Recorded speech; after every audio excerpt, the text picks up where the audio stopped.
Good morning and welcome to the June meeting of the Committee of the Whole of the Municipality of the County of Annapolis. We'll begin with a roll call, starting with District 1, please. Bruce Prout. District 2, Brian Fuzzy-Connell. District 3, Dustin Enslow. District 4, Clark Bartow. District 5, Lynn Lohmeyer. District 6, Alec Morrison. District 7, David Hudson.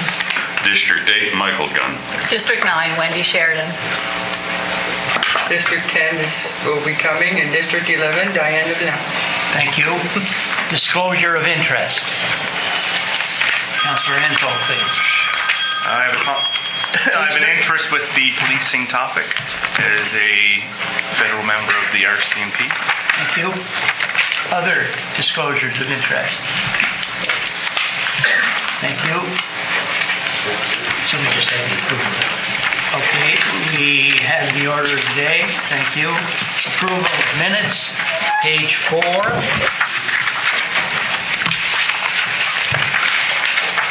I have a motion to approve those minutes, please.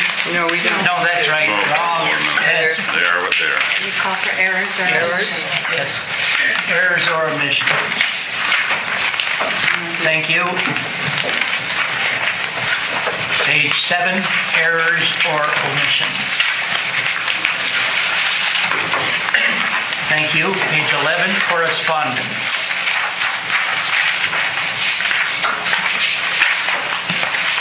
Page 12, correspondence. Page 13, correspondence. We'll now move to information staff reports on page 14, please.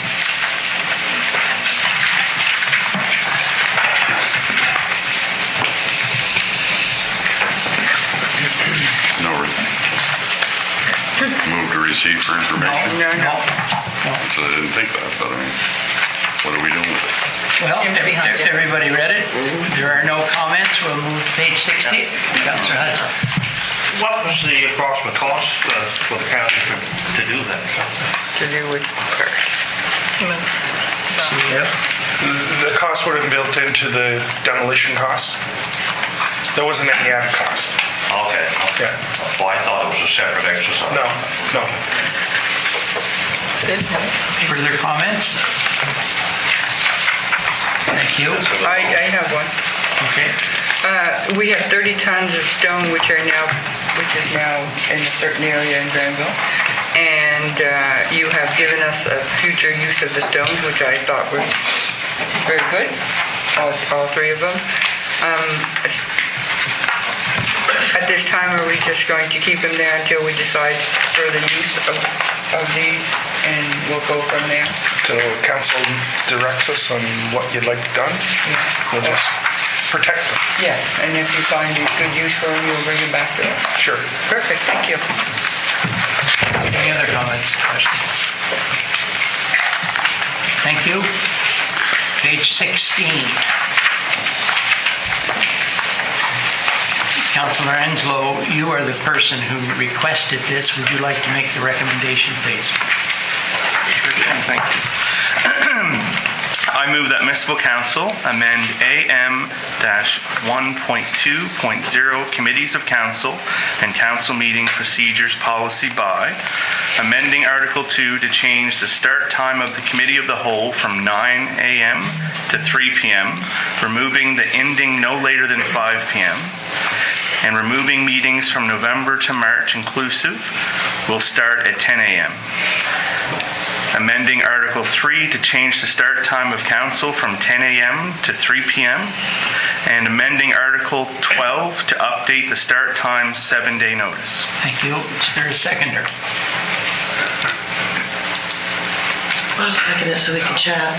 Thank you. Councillor Longmire seconds. Councillor Enslow, would you like to begin the discussion? I would, thank you. So I know that I'm new and this is a bit of a shake-up, I would imagine. So since the new CAO has been on board, I've noticed that our meetings have actually decreased in time already, and I don't think it's been hidden that I've been wanting to change the meeting since I started here to be more open and better suited for a wide range of people. I know as a member that works full-time, that is not retired, that works full-time, that to arrange schedules and take time off for something that I'm passionate about is fine. But when we were having meetings multiple times, I'll like to point out February, where we were here 15 days it seemed, that it's just not, for a part-time position, I'd rather spend my time as a counselor corresponding with citizens and then being here all day, and we don't always accomplish everything. But I personally feel that moving these times to 3 p.m. to 5 p.m., 3 to 6, would allow other people to, in the future, 2024, or whoever wants to run for council, it would be easier for them to do so and get time off from work versus taking a whole day, as well as this will allow staff that are working the county to do their items throughout the day and then be here from 3 to 5 without incurring any overtime.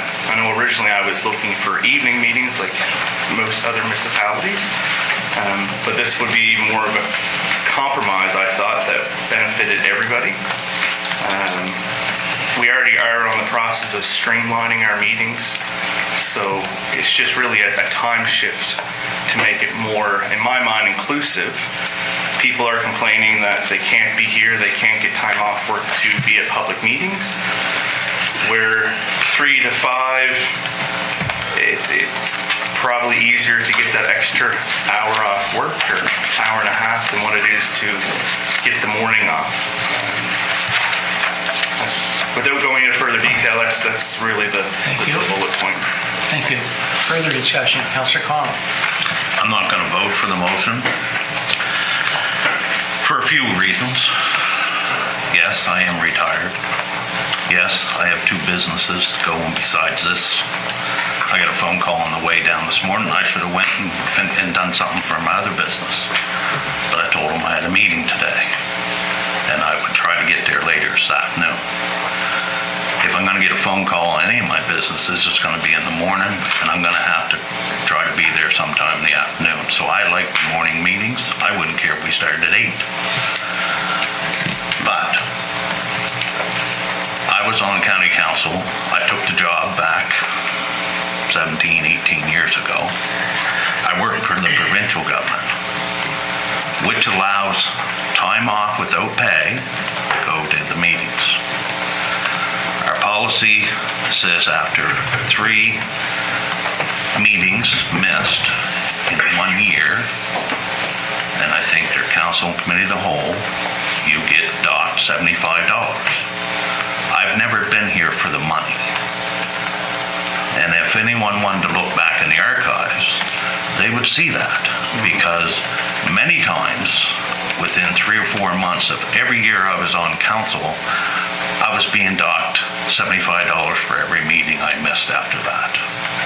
I never complained because I knew the job, I knew the times, and I took it on what I wanted to do. I feel that if you're working a job from 9 to 5, it's not a heck of a lot difference asking for time off if you want to go to a meeting in the morning or in the afternoon. Because if the meeting starts at 3, you're still going to have to leave by 2, because you're going to an hour to get here from wherever around the county. And most times, we've been here till after lunch. So all of a sudden, we go from 3 to 5, and all of a sudden, we're here until after supper. sometimes I go to work at 3 in the afternoon and I work till dark with my excavator and I go to the restaurant and do my other business there. I have other things to do, same as everybody else, but I will not be supporting this. I like the times the way they are, because if we're done at noon today, guess what? My day just gonna start. Thank you. Councillor Cotw. Thank you. I agree with Councillor Connell. I won't be supporting this. I was thinking, after reading this over on the weekend, that other than when we've been called in for a special meeting, a 1 or 2 item agenda, I don't think there are any more than 3 occasions that I can recall where we were actually done a committee of the whole or a regular council meeting by 12:30. I can recall back not that long ago where it wasn't unusual. This is that we would be sitting somewhere until, on a few occasions, after 6, having started at 9, and then in the middle of a snowstorm, whether it be Cornwallis or Bridgetown, wherever, I would be willing to consider a compromise of starting at 10 at both committee of the whole and regular council. I do agree that things have been streamlined recently and that we have had shorter meetings, and there's nothing wrong with that if we accomplish everything that's on our plate, but I would not be supporting a start at 3 o'clock. With all due respect to Councillor Anslow. Councillor Longmire, please. Thanks. There's so many different moving parts to this discussion. I mean, we have to consider as well staff. You know, it changes everything as well for them. I suspect that it would include overtime at some point, and we can't be guaranteed that we would finish at 5 p.m. even though we do look like we're improving on the length of our meetings. There's never a guarantee. So you begin at 3 and we could end up 7, right? And I mean, I'm kind of an anomaly here because I do work nights. So if I had to leave for work, I'd have to leave here by 5. So I would end up missing any portion that there was after, right? So, and I don't ask for any kind of consideration on that, just to point it out there. There's a 24-hour clock and there's people that work different hours, right? I do see the merit in accessibility. You know, I know there are people that cannot come to our meetings because it's during the daytime. People do work, we know that, right?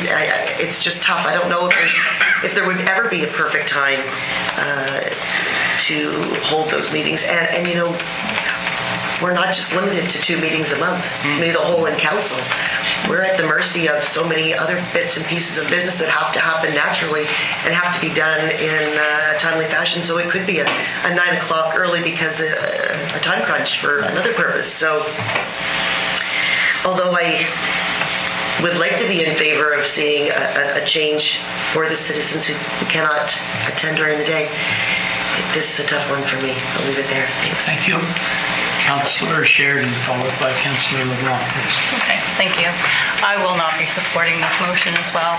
I understand where Councillor Anslow is coming from, and I do get what he's trying to put across. However, if the meeting does go extensive and we have to come back the next day, it's costing taxpayers twice as much for expenses for councillors to drive down, and maybe it's another lunch or supper involved. I'm agreeable with the way Councillor Prothit spoke. If 10 o'clock start time, if it makes it easier, we were losing a councillor this morning because he thought it started at 10. So I understand the confusion with the time. I have no problem, you know, having all meetings start at 10 or a certain time, but I'll just leave it at that. Thank you. Thank you. Councillor LeBlanc, please. Thank you. I agree that I will not be supporting this motion, and I agree maybe we should put regular our meetings at 10 so that it works out. And then it also puts our CAO on the table to make sure that things are run fast and quick, and especially if we put it at 3 o'clock. If we put it at 3 o'clock, I mean, it would be I would be hard pressed to think that we'd have things done, and then we have some of us have other meetings in the evening, we'd have to leave anyway, so we go in both ways on this one. But I have to say, I understand what is the reasoning behind it, and I'll leave it at that. Thank you. Any other, save you for the end? Councillor Bartow, please. I'll just make it brief. There's been a lot discussed, and I'm not just going to move a plan, but it's, I will say I'm not going to support this. I believe that time, as it says, works, and it changes at the end of the day, would confuse the evening meetings that are monthly. And I just think there's any number of reasons I could bring to the board, but I think I'll leave it at that I'm just not going to support this motion at this time. If there was any movement on it, just to have consistent consistent 9 o'clock for all committee of the whole and council meetings, then we wouldn't have a situation where, oh yeah, which day is it?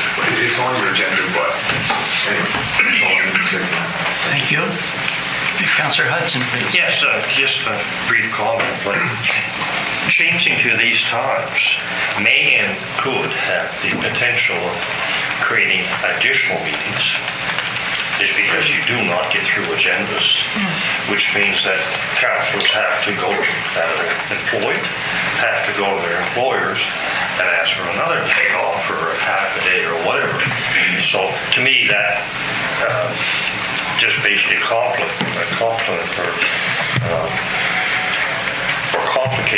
things for councillors that are working. Thank you. Anyone else for the first time? Okay, I will not be voting for this motion. Anyone who thinks that this is a part-time job in the sense that the general populace considers a part-time job, and anyone who wants to be a councillor needs to realize that it is not a short duty, nor is it a small responsibility. The length of meetings is entirely up to the 11 people around this table. And we are the ones who determine that. Would you like to close the debate? I would, thank you. So I just want to clarify one thing, is this is not solely me putting this on as a person. I have the opportunity to take time off to do this. And I personally feel that this is a very important job, even though it is technically, if you look at the salary and different things, a part-time job. But I put more than part-time effort into this, answering phone calls and emails throughout the day and weekends, and I'd go to all the different events, and I'm extremely active. But this was brought up mostly because this is something I hear daily from the people in my district, if not on an hourly basis via email or Facebook or text message, that people are not, I don't want to say happy, but they find it difficult to attend our meetings, because we have a lot of people, especially in my district, that are very driven to be part and have their voice heard and to be part of the overall community. And they can't get the time off during these normal times and mornings to exercise what they want to do for multiple reasons. Childcare, they're not in the right employment where they can't take certain time off.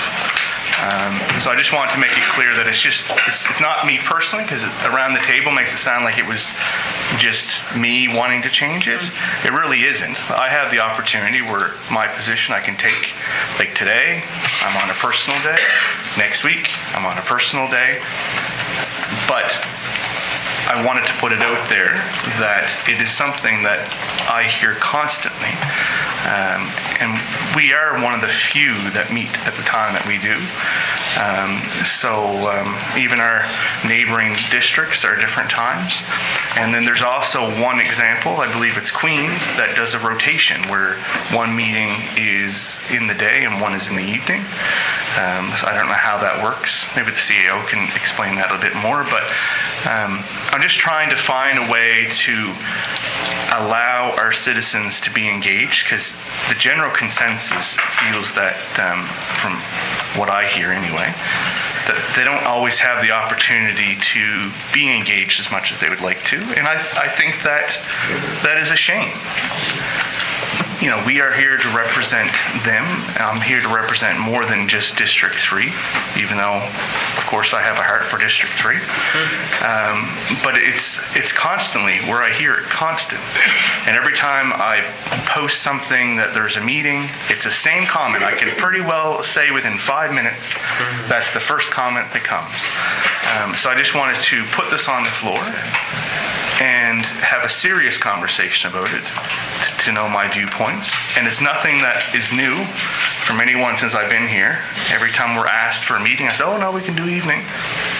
So I just wanted to really point that out, that it's not me personally. I can make arrangements, but it's what I've been hearing from our citizens. And when I hear things from our citizens, I take it very seriously. Thank you. No, I said very clearly, did anybody else want to talk? And I said I call on Councillor Enslow to close the debate because he is the one who moved it. Point of whatever, I noticed also Councillor Gunn's hand was up as well as mine. Mine was going to be questioned. Yeah, and I just wanted to rebut one thing. If I had the privilege of just a one-liner. Okay, I don't want to turn this into a wrestling match. No. Okay, go ahead, and then Councillor Gunn. It was just a point that was brought up, and I just wanted to make the point that it's not across the board for the county, because I have never had, all due respect. I speak to the chair, please. Yeah, okay, all due respect. He's used a board. I have never had one constituent call me in the whole time I've been on council with that complaint. Not one. It's not daily, and I've not had, not once. And that's all I want to point out, because it's not consistent with the county. If that's the case, maybe District 3 is different than other districts. Thank you. Thank you. Councillor Gunn for the last Question. word. Yes, please. Thank you. Question. No. If you say that, then we have to take a vote on that, and it has to be 2/3 and everything else. Okay. All in favor of the motion, raise your hand and say yes. Yes. Thank you. All against? Aye. No. Yes. The motion is defeated. We'll now move to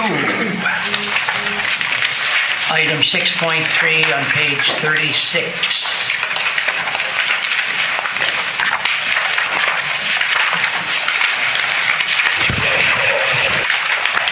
And Councillor Bartow, do you think you might make that recommendation on page 36? Just give me a moment to look what you would like to.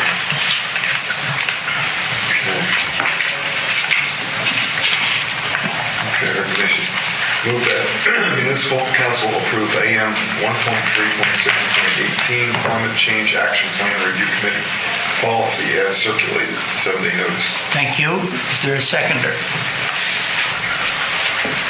Councillor Longmire, thank you. Discussion.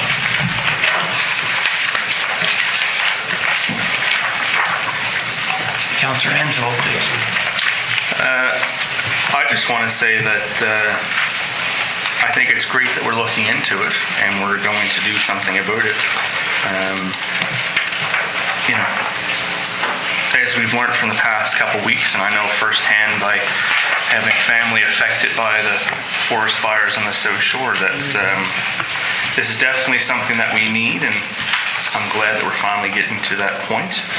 And I'm very interested to see how this rolls out and the recommendations and things that come forward. Thank you. Thank you. Further comment? Just wondering, when it's cleaned up, if it goes any further, is there, on the next steps, that it's referring to AM 1.3, 2.3 warden and deputy warden policy, which I don't think is correct. I think there was a typo in there, maybe it was inserted incorrectly. It was. Thank you for picking that up. Okay. All in favor? Yes. Thank you. Opposed? Motion carried. We'll now move to Brooklyn Sewer, page 41. Councillor Connolly, would you make that motion? Yes. I move that recommendation to council, staff are requesting a recommendation from Committee of the Whole to council. Give first reading to the bylaw repeal, bylaw M13, respecting Brooklyn sewer and water connection charges. Thank you, and that's also with some change in on page 43. Councillor Sheridan, please. I was just going to second the motion. Oh, thank you. Discussion. Councillor Bartow, please. Mr. Spell checker today. On page 41 at the bottom, there's a point 2A and C. Was there supposed to be a B? CL. If I may, there is a B, but it wasn't relevant to the issue at hand today. It was Intentionally left out, yes. Thank you. All in favor? Yes. Thank you. Opposed? Motion carried. Now we move to page 45, cost sharing for paving of J-class roads. Councillor Prout, please. Thank you. I move that the warden and the clerk be authorized to sign cost share agreement number 2023-001 for the paving of subdivision J-class streets. Thank you. Seconded by Councillor Hudson. Thank you. Discussion. Councillor Connell. Councillor Hudson asked me a question before there about the J-class roads, and a J-class road is a subdivision road. It's not a secondary road like a gravel road. That's a C-class, I think, or something. But a J-class roads are subdivision roads, not including the ones that were created after the exchange with the provincial government. So there's the ones prior to that. So any subdivision road that was created before the exchange of municipal social services to take over any road built after that. So it's the roads prior to that that we cost share with any maintenance to them. Thank you. Councillor Anslow, please. Thank you. I just have a question about the agreement. So under item 5, page 50, so I read through the document, and I just had a question about the additional work. Maybe I misread it, but do they come back to us for pre-approval before they complete this additional work? Or do they just roll with it and we get a bill? They'll disclose to us a quote and any extra costs that aren't included in the agreement. And we'll approve part of the work being completed. Yep.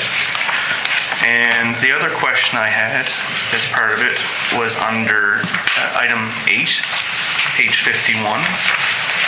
So cost overruns,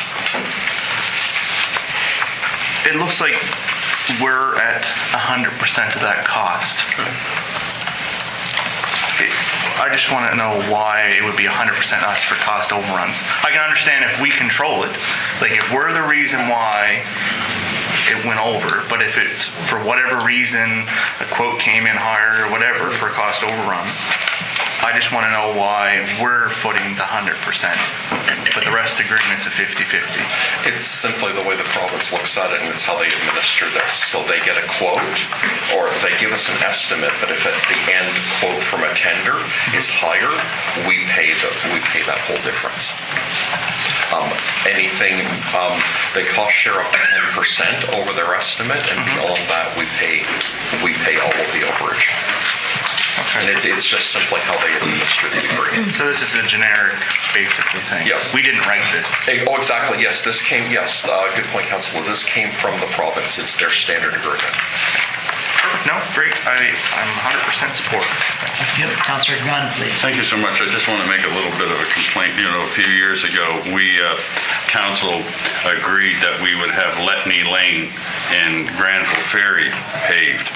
And all of the roads in Granville Ferry pretty much were paved, except for when it came to Letney Lane, they went from the bottom of the hill to North Street, but they neglected the rest of Letney Lane, which is the most part of it, and actually the only part of Letney Lane that actually has houses facing it.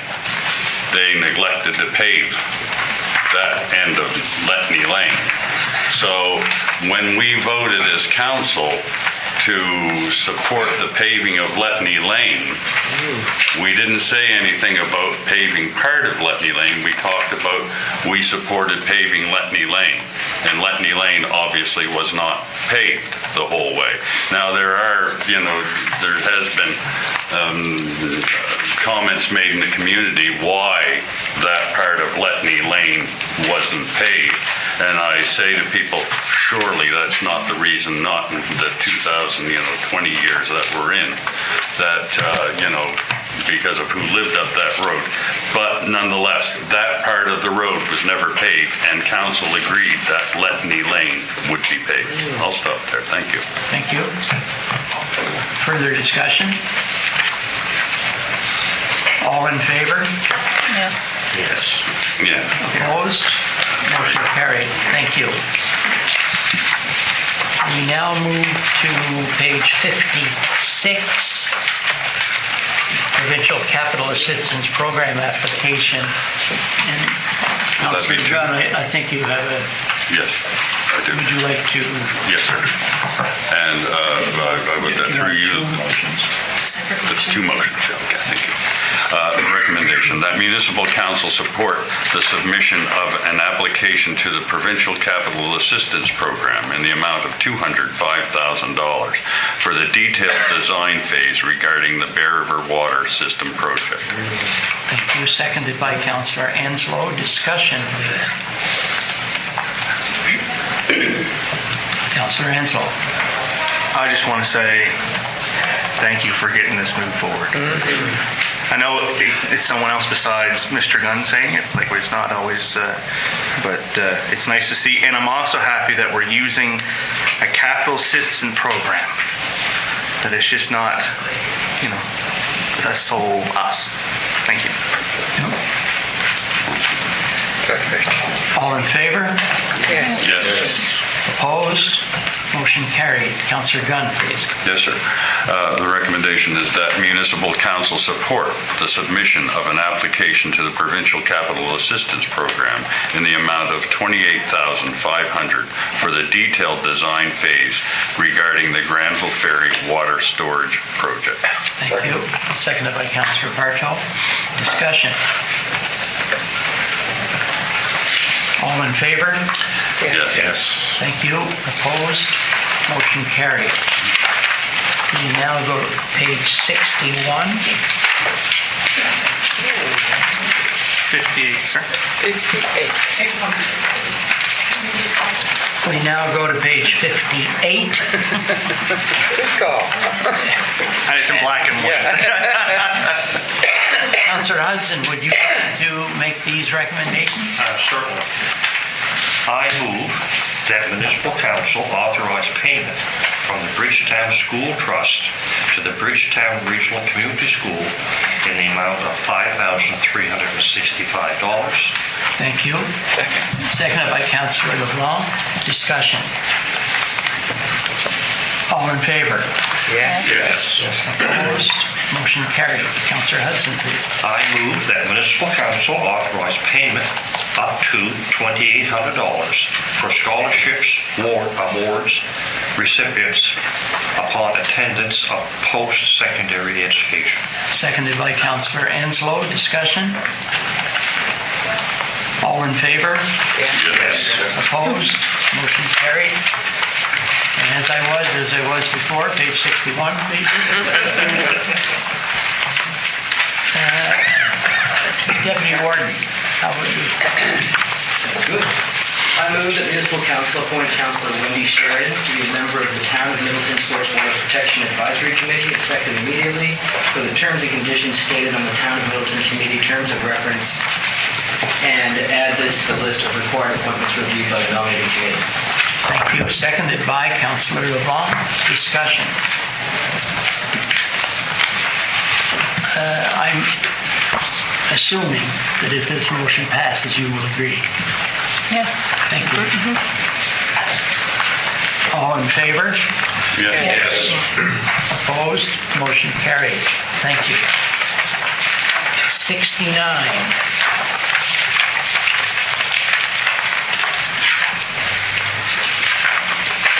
Councillor Connell, would you make that motion on page 69, please? I just did not. Okay.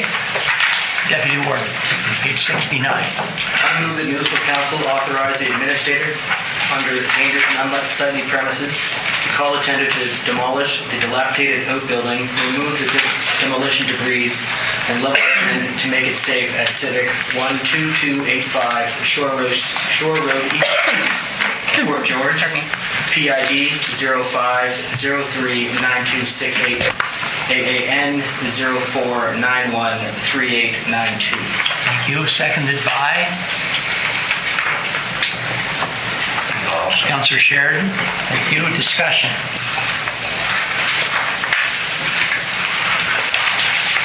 Councillor Enslow, please. So this was a little bit of a difficult read. So I know that it looks like there is alternatives for this. But I just want to make sure that we have exhausted all options, because this is a first for me, but I've only been here for a couple months. But We've done it before.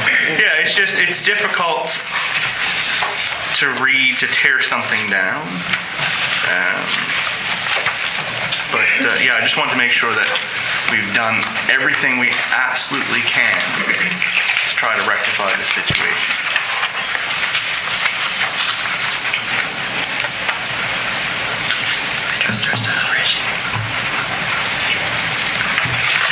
We have been dealing with this property for several years, in fact, and it has now gotten to the point where there's no way to repair this building. It is collapsing. It is going to land on the beach area. The high tide comes very close to that structure, and the owner has just refused to acknowledge that it needs to come down, and this is our only resort. So does that mean that the citizens going to be very surprised if we showed up with an excavator? Or do you think this will be one of these situations where it could be thankful that it's our dime and not theirs? Oh, it's still his dime. Well, it is their dime if it's paid. Okay. No, that was my only concern, because this is and Thank you. yeah. I forgot my second part of that. The only other question I had is, because it was so close to the water, do we have to do an environmental assessment before we tear that down? No. 100%. As long as they demolish it. Question asked and answered. Thank you.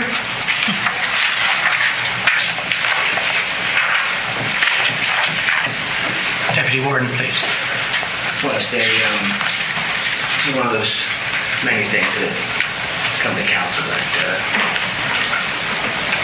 they're not taking everything lightly, or easy decisions to make. That is one of the things that surprised me at the end of the 2.5 years. But some of these relatively small things are quite weighty. Thank you. Councillor Sheridan. Just curious, is it in our policy that we leave something that long, like before we take action? Cheryl? That is determined by the situation. This winter really heightened it, and the building has started to push out towards beach area, so it was unsightly to start with. Now it has become dangerous. Okay. Staff has spent a lot of time on this, and it's been going on for years, so I definitely will support the motion. Thank you. Further discussion? All in favor? Yes. You opposed? Motion carried. Thank you. Was that one against? Was that one against? Oh, I'm sorry. One against. Motion carried. Page 76, please.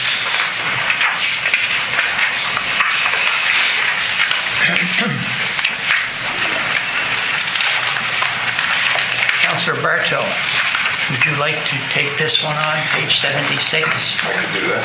Thank you. Okay. Motion 30516.10. In our HP St. John's Anglican Church, should say Church Columbarian, application for alteration that municipal council allow the replacement of the existing light green asphalt shingles to copper green metal roofing material for the municipality registered area property of St. John's Anglican Church, Columbarian, at 694 Highway 201, Rochelle, and to revise the contractor of the area status of the building by replacing copper green with black for the St. John's Anglican Church, 694 Highway 201, Rochelle, application for reconsideration. Thank you. Second, Councillor LeBlanc. Yes, Councillor LeBlanc, and discussion, please.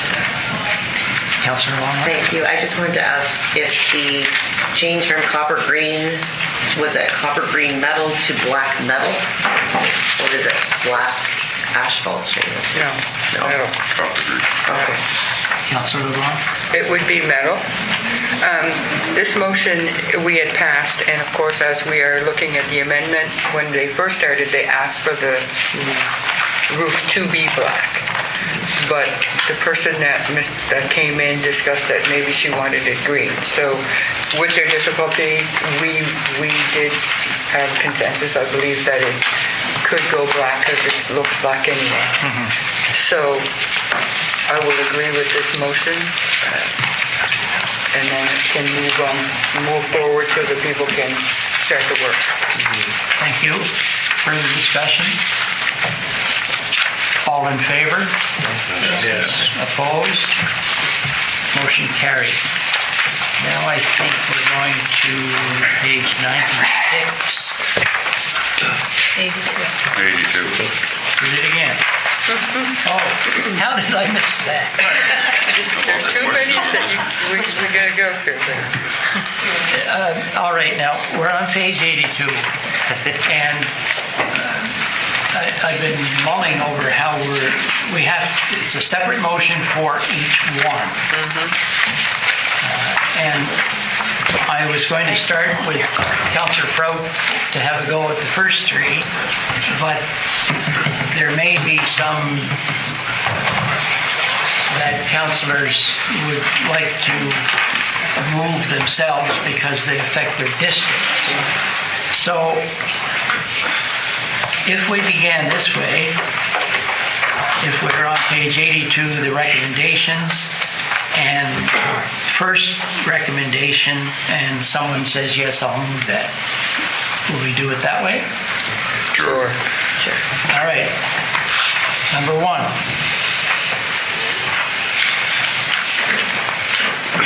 Okay, Deputy, you want it, Councillor Lamont? Well, just so that we can get started. I move that Municipal Council approve a grant to the Red Bear Healing Home Society in the amount of $1,000 to support free voicemail services in accordance with AM 1.4.9 Community Grant Policy. Thank you. Seconded by Councillor Prout. Discussion. Councillor Gunn. Could I have some, who is Red Bear? Yes, that's... Home Healing Homes, I've never heard of this organization before. Well, if you go to page 85, you get an explanation. Okay. There we go.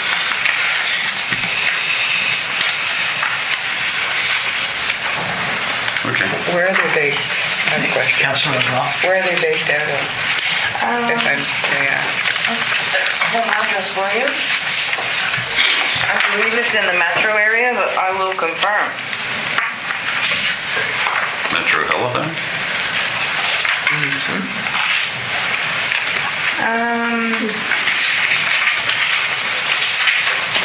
Any road? Pardon? Yes, they have several Hammond's Plains, so metro area, Metro Halifax area.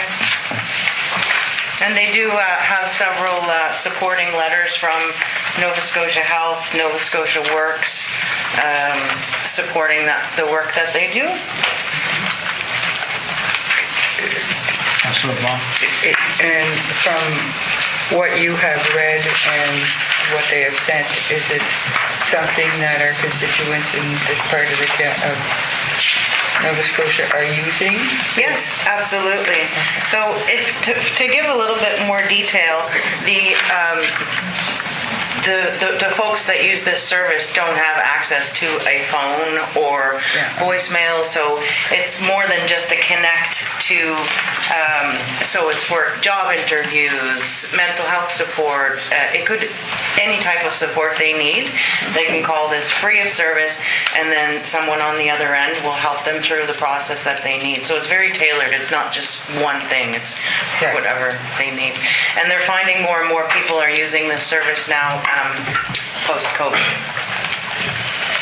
They did provide a really nice proposal with goals and objectives and several letters from other agencies to support their work. Councillor Burchell. Just a quick question is,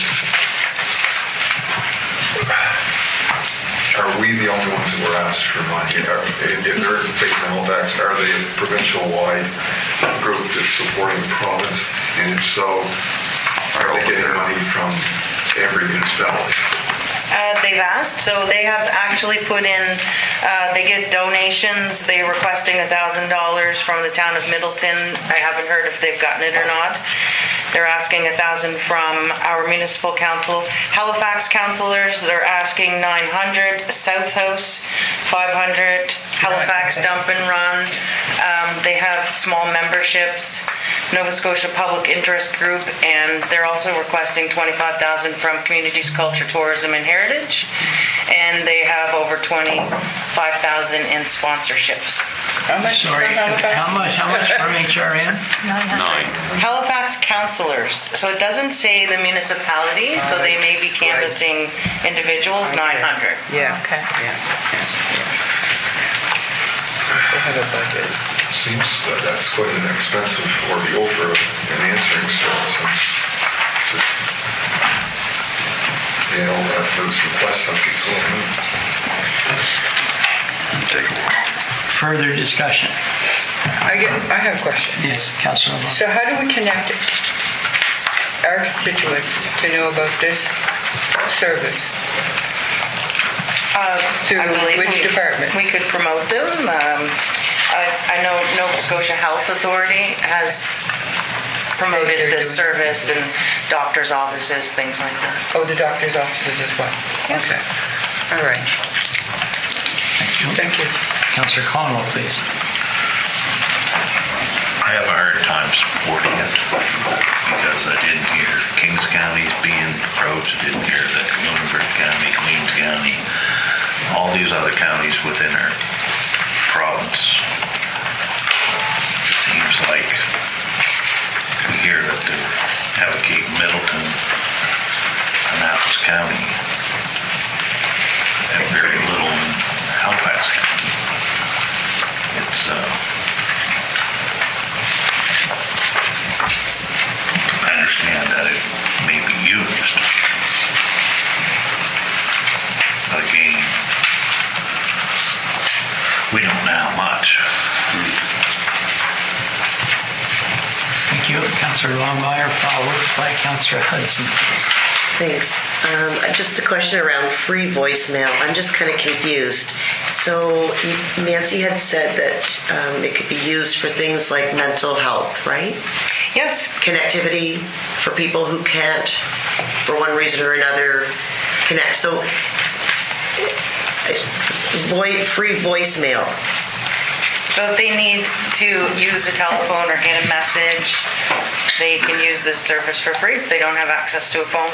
So it's not a service that they're actually doing like a consultation with a healthcare provider or some other agency? It could be anything. It could be anything. They ensure current voicemail participants continue to have access to technology to be contacted by employers, landlords, service providers, healthcare professionals, family and friends.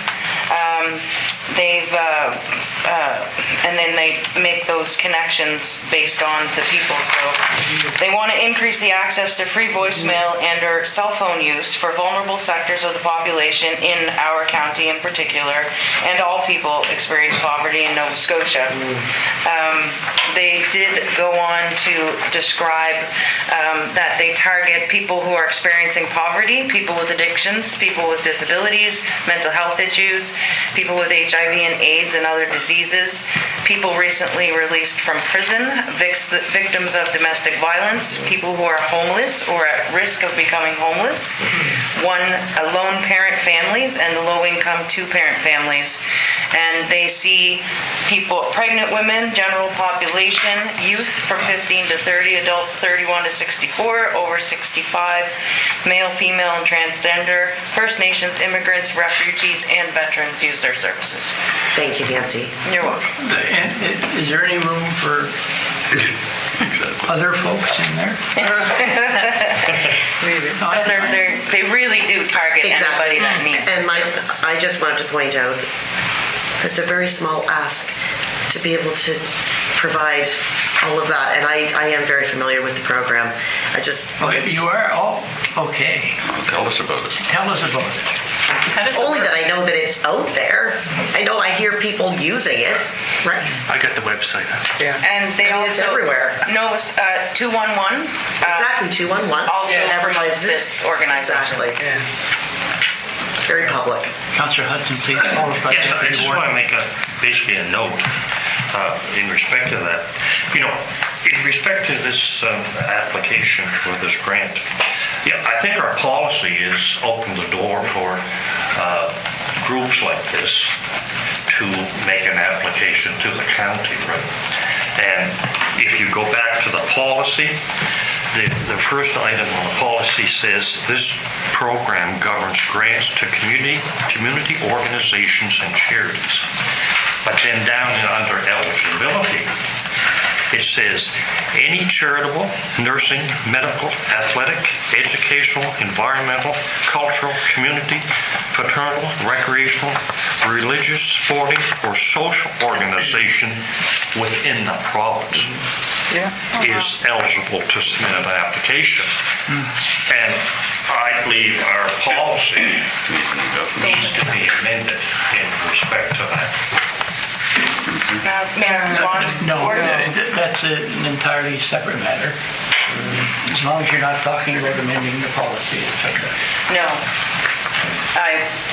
That is an expert from the MGA, and it is no longer in there, but those words were taken directly from the MGA at one point. section 65. But it has since been amended and made broader. Made broad? Yes, there's less detail in that section now.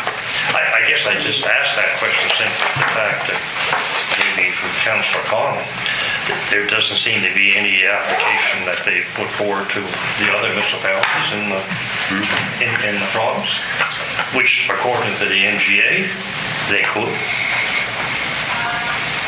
Councillor LeBlanc, please. I have like two questions, thank you. One, when did this organization start?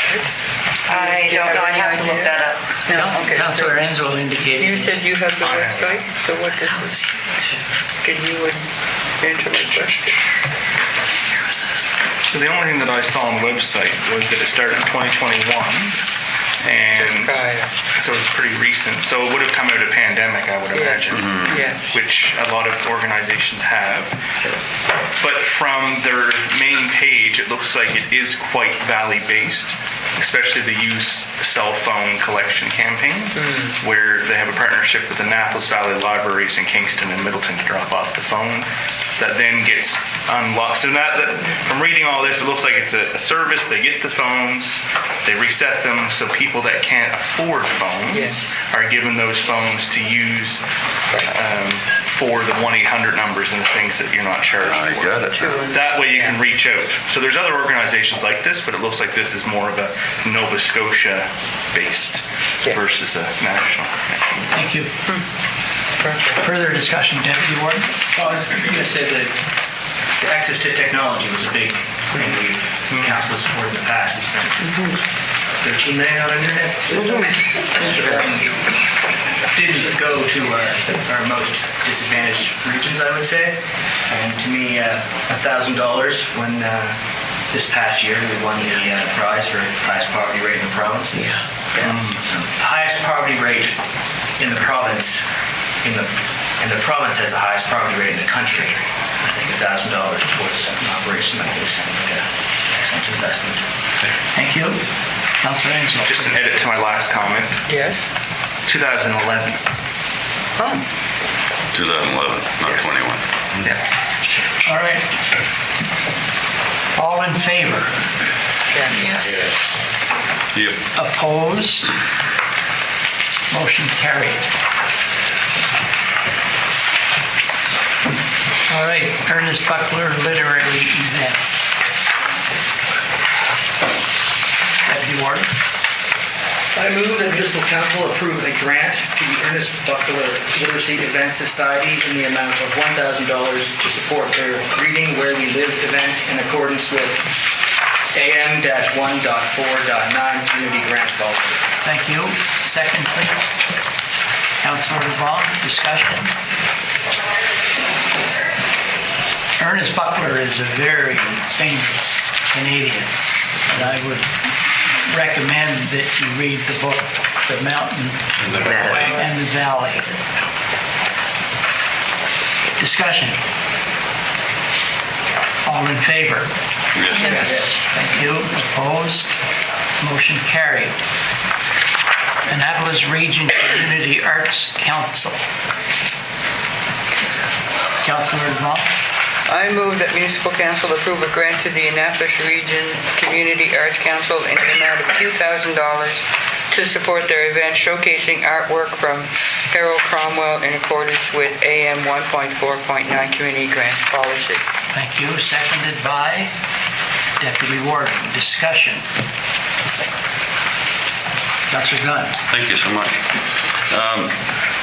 I own a couple of Harold Cromwells. Good artist. Used to really enjoy talking to him years ago. And now that he's gone, it's become very, his paintings are going up in the valley. So the $2,000 for an arts, I don't understand why they, what's the $2,000 for? Are they buying Harold Cromwells? Are they putting them up? Are we paying for the exhibition of Harold Cromwell? Because Harold Cromwell was a Digby artist and lived in Digby. So I do query one more time why we're on the hook for the Community Arts Council in Annapolis Royal for $2,000, and where are the other municipalities that Harold Cromwell sold of, and one thing and another, where are they coming into this? The project, the scope includes costs for like the presentation, selecting the matting, framing, glazing, and then copyright licenses, honorarias for his grandsons, signage, promotion, shipping, transportation, artwork, school curriculum material, and the printing of a 4-page illustrated brochure. The revenue sources for their project are from Arts Nova Scotia Create and Present grant, not confirmed at the time of this application was submitted. The administration, printed material, youth family programmer is putting, the Nova Scotia Arts, they're applying for $10,000. Administrative printed materials are being provided for $3,200. Membership and program fees, $544. Annapolis County, not confirmed, $2,000. Town of Annapolis Royal and other sponsors, not confirmed yet, $800. And there is an in-kind curatorial from Ted worth $1,000. I'm familiar with this type of show where an artist of some note is featured. And I would think it's part of the Community Arts Center desire to ensure that artists don't get forgotten, and that their works are appreciated by current and future generations. If I may. Yes, please. Thank you so much. And, I just, knowing Harold from years ago, and this is a man who did ink drawings because ink pens were cheap and plentiful, and he also did them on paper plates, on pieces of cardboard, made photocopies of his prints because that was the cheapest way to do it rather than, other copies. He's a very frugal man. I don't see a lot of frugality in this exhibition. Thank you. I'll stop. Councillor Hudson, followed by Councillor Barto. Yes, I meant to make this comment on the previous grant request, but I missed that opportunity. However, I'll make the comment now that I don't believe this, as well as the previous one, falls within our policy. Our policy says to provide funds to nonprofit community organizations to initiate or develop programs which support the delivery of municipal services or provide services to enhance community well-being and the quality of life. I think it fits exactly. I think that's a very accurate description of this program, community well-being. Anyway, I don't want to get into a detailed discussion. To read a book. Read a book. Oh, my heavens. This is art. Yes. And anyway, if councillors wish that the policy be reviewed, we can handle that at another time. Further discussion on the Annapolis Region Community Arts Center application. You already recognize me? Please. Thank you. Just a question, not necessarily related to this and whether it goes ahead or not, but I think it will apply to other items as well. It is when multiple organizations have been requested for money, not all of them will comply. If they're asking for 25% from somebody else, if they don't get that, I just don't want to step into the trap where we cut it for Excuse me. $2,000 and then the program doesn't go ahead. What's our guarantee that the money is going to be used? Because of the possibility that event may or may not proceed. If I may, order. Please. The groups and organizations are encouraged to present a final report, so to speak, and a follow-up.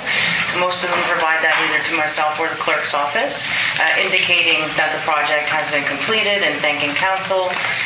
In addition, if we run into that impasse where groups have not ended up using the money intended or in that fiscal year, if you can remember, we'll come back to council and say they were unable to use this money or they want to use it for a different use, and then that'll be back up to council whether to proceed. So it's monitoring, ensuring, and oftentimes group, if they don't fundraise enough, they'll just scale back their project and start it and perhaps finish it in the next fiscal year. Yeah, it's good that you're tracking on that. Thank You're you. welcome. Further discussion? All those in favor? Thank you. Opposed? 1. Motion carried.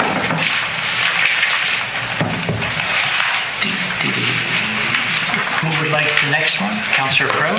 Thank you. I move that Municipal Council approve a grant to the Valley Doulas Kings County Resource Center in the amount of $2,000 to support prenatal education and postpartum support programs in accordance with AM-1.4.9 Community Grants Policy. Thank you. Seconded by Councillor Longmire. Discussion, please.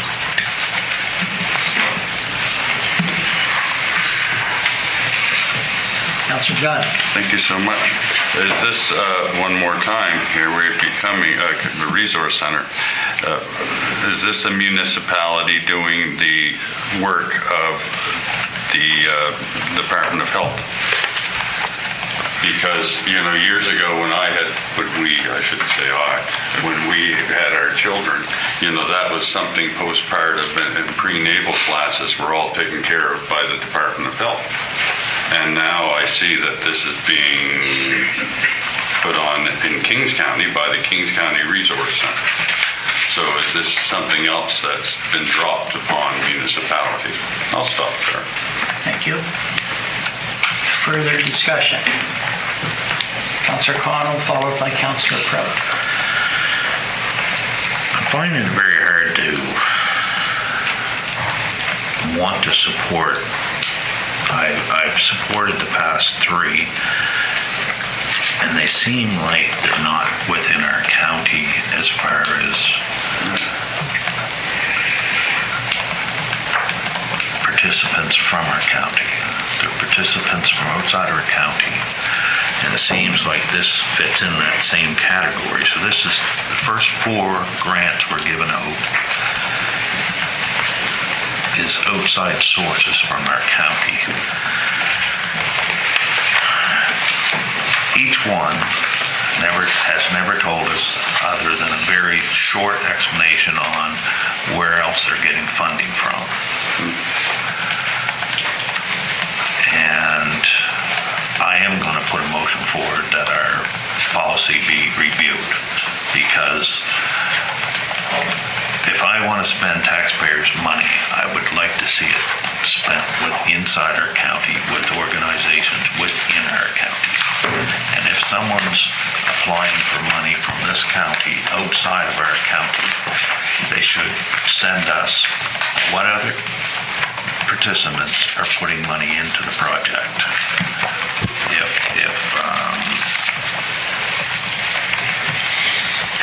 If this is from the Kings County Resource Center, how much is Kings County putting in? How much is Berwick putting in? How much Town of Middleton's putting in? How much Town of Apples Royal putting in? We should not be footing the bill for everything somebody just says Annapolis County should be participating in. It starts out very low, I agree. Say around the table, $1,000 not a lot of money. But all of a sudden we're 1,000, 2,000, 4,000. This is 6,000. To me, I have community groups that could use $6,000 within our own community. So I'm having a little bit of issue on how our program policy is being presented. So I will be putting a motion whether that to be Thank you. Councillor Crouch, please. Thank you. On page 85, I note that the total project cost is $34,050. And I am of the belief that there are similarities here with a couple of years ago, that there was a dental clinic in Colebrook that we gave some money to, because in their request, they gave the percentage of people that they helped at low or at a reduced, if not a completely free cost of the number that came from Annapolis County. And I thought that money was well spent that we gave to that group. And it's my belief that when I look at a project cost of over $34,000 and they're coming to us for two, that there must be a number, and I'm not aware of the number, perhaps we'll hear it in a moment, of people that the doulas serve who are not in Kings County, and I'll leave it at that.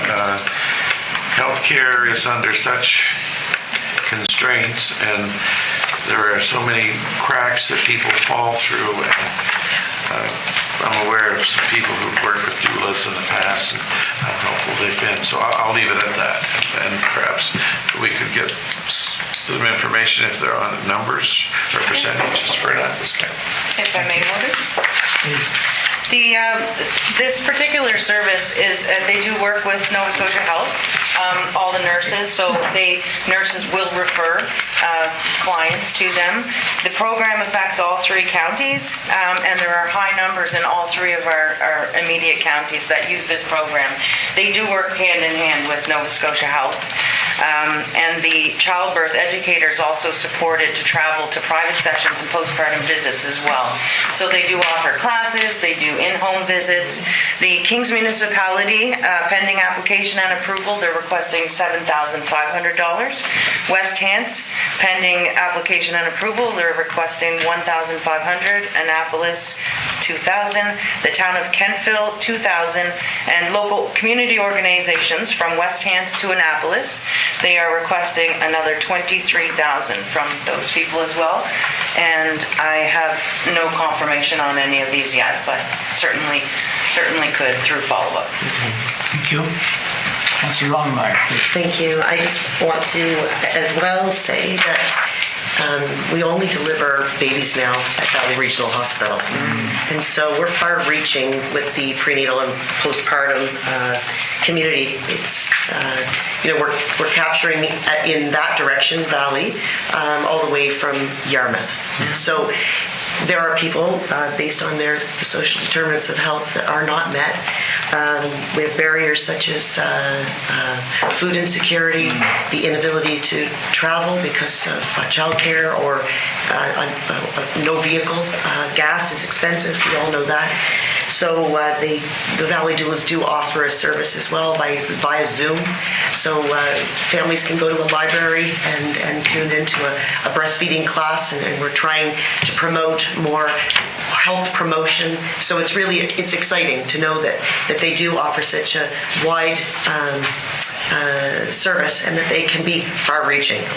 They do directly also work with Family Matters located in Lawrencetown. Councillor, no. Further discussion? All in favor? Yes. Opposed? Motion carried. Thank you. Who would like the next one? Councillor Hensel. I move that Municipal Council approve a grant to the Annapolis Valley Farm to School Committee in the amount of $2,000 to support the Farm to School Snack Program in accordance with AM-1.4.9 Community Grants Policy. Thank you. Seconded by Councillor Blanc. Discussion, please. Councillor Longmire. Thank you. Do they reach out to all of our schools in the county? Yeah. Yes? They do. Yes. The individual schools, the principals can choose to participate or not. Most certainly do. They've been expanding into Annapolis County over the last several years with council support as well. Perfect. Thanks, Nancy. Councillor Hensel, please, followed by Councillor Sheridan. I think this is a great program, especially where I live in Bridgetown, where our school has a really good school program. And I just think it's great that we're actually using local food to support local community, and we're not going out outside of that. Thank you. Councillor Sheridan, please. So in regards to the program, the food that they supply to the students, I'm hearing from other municipalities it's not healthy food. So I'm just curious, is it like health food that they're providing? Because in other municipalities, I'm hearing that they're supplying like pizzas and things like that in the school program. So I'm just curious. This one says farm to school. Right, but it could be anything. I'm just asking, is it apples or do we know? Well, it used to be apple. Councillor Hensel? It's produce. It's all produce? Yeah. Thank you. It used to be. Okay. Yeah, some schools, if I may, Warden, some schools run their own food programs, and you're probably hearing those. They give out granola bars and stuff like that to kids that don't eat breakfast. This is a separate program, and it's strictly from our local farmers, and it is produce that's picked up and delivered by volunteers to all the schools that participate. Thank you for that. You're welcome. Councillor Hensel? The only thing I wanted to, that this is a snack program, not the lunch program. Yes. Right. So they don't do, I know in our school they provide apples and oranges and all types of, Oh, that's good to hear. anything that's locally grown at the time, so. I hear District 3 is really good for growing oranges. Oranges, I was going to say. Well, you know, it's, we have our fair share of apples and pears, I can tell you that. So, It's a cross, is it? yeah. I got to see Further Further discussion. Bridgetown. All in favor? Yes. Opposed? Motion carried. Annapolis Royal Football Club. Who would like that? Councillor Longmire. I move that municipal council approve a grant to the Annapolis Royal Football Club in the amount of $1,500 to support the purchase of a new lawnmower in accordance with AM-1.4.9 Community Grants Policy. Thank you. Seconded by Councillor Hensel. Discussion. Councillor Cotw. So where does the football club of Annapolis Royal participate their events? The Education Center. They use the fields at AWAC and also at Champlain Elementary School. So we're gonna open the door for every school to apply for new equipment? This is the soccer association, not the school. But they're using school facilities. That's correct. Well, school mainly in the off-season, and they're 100% responsible for the maintenance of those fields apparently from their application. So to me, it's a download that all of a sudden the program organizers has got to supply the equipment to keep the school grounds up. And I have an issue with that. The school We've should... done various things with this football club over the years. Yes, we've done stuff for the club. Yes. But this is a piece of equipment that the school should be supplying to them to keep their equipment. So if Middleton High School applies, if the soccer team that plays on the Middleton High School, that team applies for a new lawnmower, you know, it's a school property. The school itself should be supplying the equipment. Councillor O'Donnell, please. I don't make it up. I have some issues, thank you. I have some issues as well concerning this particular amount in grant. I'm totally for giving money to the football club. However, and I do understand that this is outside of school, which is summertime, which most of the time they're not being mowed by the school or whatever. However, there should be some parts of this that they have to mow the lawns at the schools anyway. So this is, to me, a little bit confusing, because I would say, okay, if the mower is $1,500 and we all pay, $500 each, but it's not, it's $3,000. Now, where does the mower go? Who takes care of it? What happens? There's a lot of questions that I have about this particular mower, and it's not because I don't support the club. That's far from the point. Thank you. Councillor Bartow, please, followed by Councillor Crowe.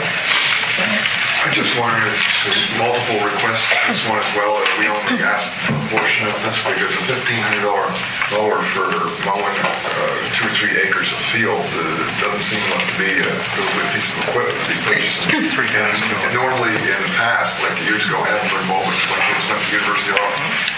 It's been a while since I was involved in this. That the province in the school had a schedule that they mow so many times during the summer. Well, if you happen to have a year when the grass grew longer or you had to play on long grass, is this so you can trim that up in between times and playable surface? Like, I don't know the background into why this is in the dollar amount. It seems a little questionable to me as to what's being accomplished and how and by who and all parties involved. The club sees just shy of 200 participants every year. They have been using a lawnmower for the last several years, and basically it's beyond economical repair. The cost is actually $3,000, and they're requesting the other $1,500 from the Parker Mountain Wind Turbine Society grant program, and then they have volunteer hours too. The storage of it will remain with the other equipment, usually at somebody from the executive's home or barn is, where they store it, but it is used primarily for making sure that the fields are ready for practices and games.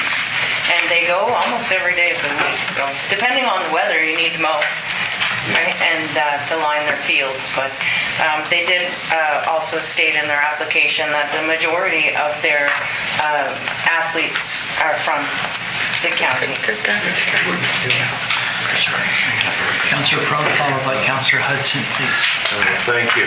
I guess in my notes here from made on the weekend, my question was, is the AVRCE coughing up the other 1,500?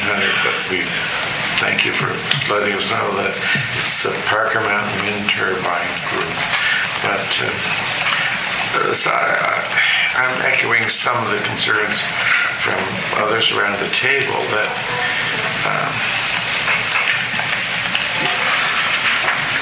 my first thought was the Valley Board should be coughing up a section of that as opposed to us, even though I certainly appreciate the fact that a large number of students or the young people taking part in the program are from the county. Anyway, thank you. Thank you for providing. Councillor Hudson, please. No, just to further to what Councillor Crowe just asked. So the extra 1,500, or the budget is 3,000. That's coming from whom? They're requesting it from the Parker Mountain Wind Turbine Society grant program. Okay. And I do not know if it's confirmed or not, but I can certainly find out. Okay. It's pending on their application. Okay. Further, Councillor Sheridan. So, in regards to two different, like they came to the wind turbine and to us, but there's also the town of Middleton, there's the town of Annapolis, and I realize Middleton have their own soccer association, but we've never, to my knowledge, given to them. So yeah, I'm questioning this one as well, just because it is a piece of equipment, I guess. Thank you. Further discussion? All in favor? Oh, no question. Deputy Warden. Do they pay for field rentals for the school? No, they do not. The school board allows them to use the fields, but they will not maintain them, so the club has to maintain them. So do we happen to know what, off the top of our head, what we charge for renting our municipal fields to people? Our municipal fields? In Bridgetown? Yeah. They're free for youth soccer. Free soccer. Youth soccer. And we Look after her own. Right. Further discussion? This is... Sorry.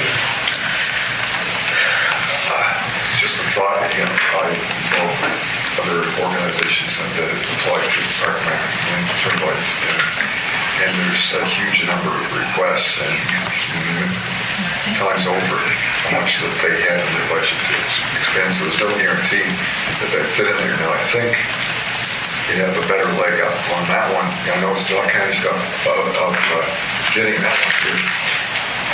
It's a youth educational, or it's on a program basis, not to buy equipment. My question would be is if they don't get that grant, is that dead in the water? Where are they going to get the other? Are they going to come back with a bigger ask? There was no indication of it. We won't know that until it comes through, but if you do wish to support it, of course, we communicate with the group, and I'm in contact with them. So if there is a problem with the other funding, we'll address it appropriately at that time. Further, Councillor Hensel. Just one thing, I guess I'm the only one that hasn't talked. So I'm a strong supporter of any youth organization or any youth. But this one is a little bit different because it's a capital asset. Right. And the only question I have is, so the $3,000 is the main project. Me personally, I don't know what type of lawnmower you can get for $3,000, where I bought one last year and it cost a lot more than that, and it wasn't a commercial one. So that would be my only concern is this a lower cost because it's a used equipment, or is this going to be a continuous year after year purchase? That's all They're looking for a brand new lawnmower, and they are hopeful that they will be able to receive, quote, a manufacturer discount through an outdoor equipment manufacturer, Husky, John Deere, etc. We have made inquiries with Home Hardware and Green Diamond Equipment, and I'm not sure what the status is.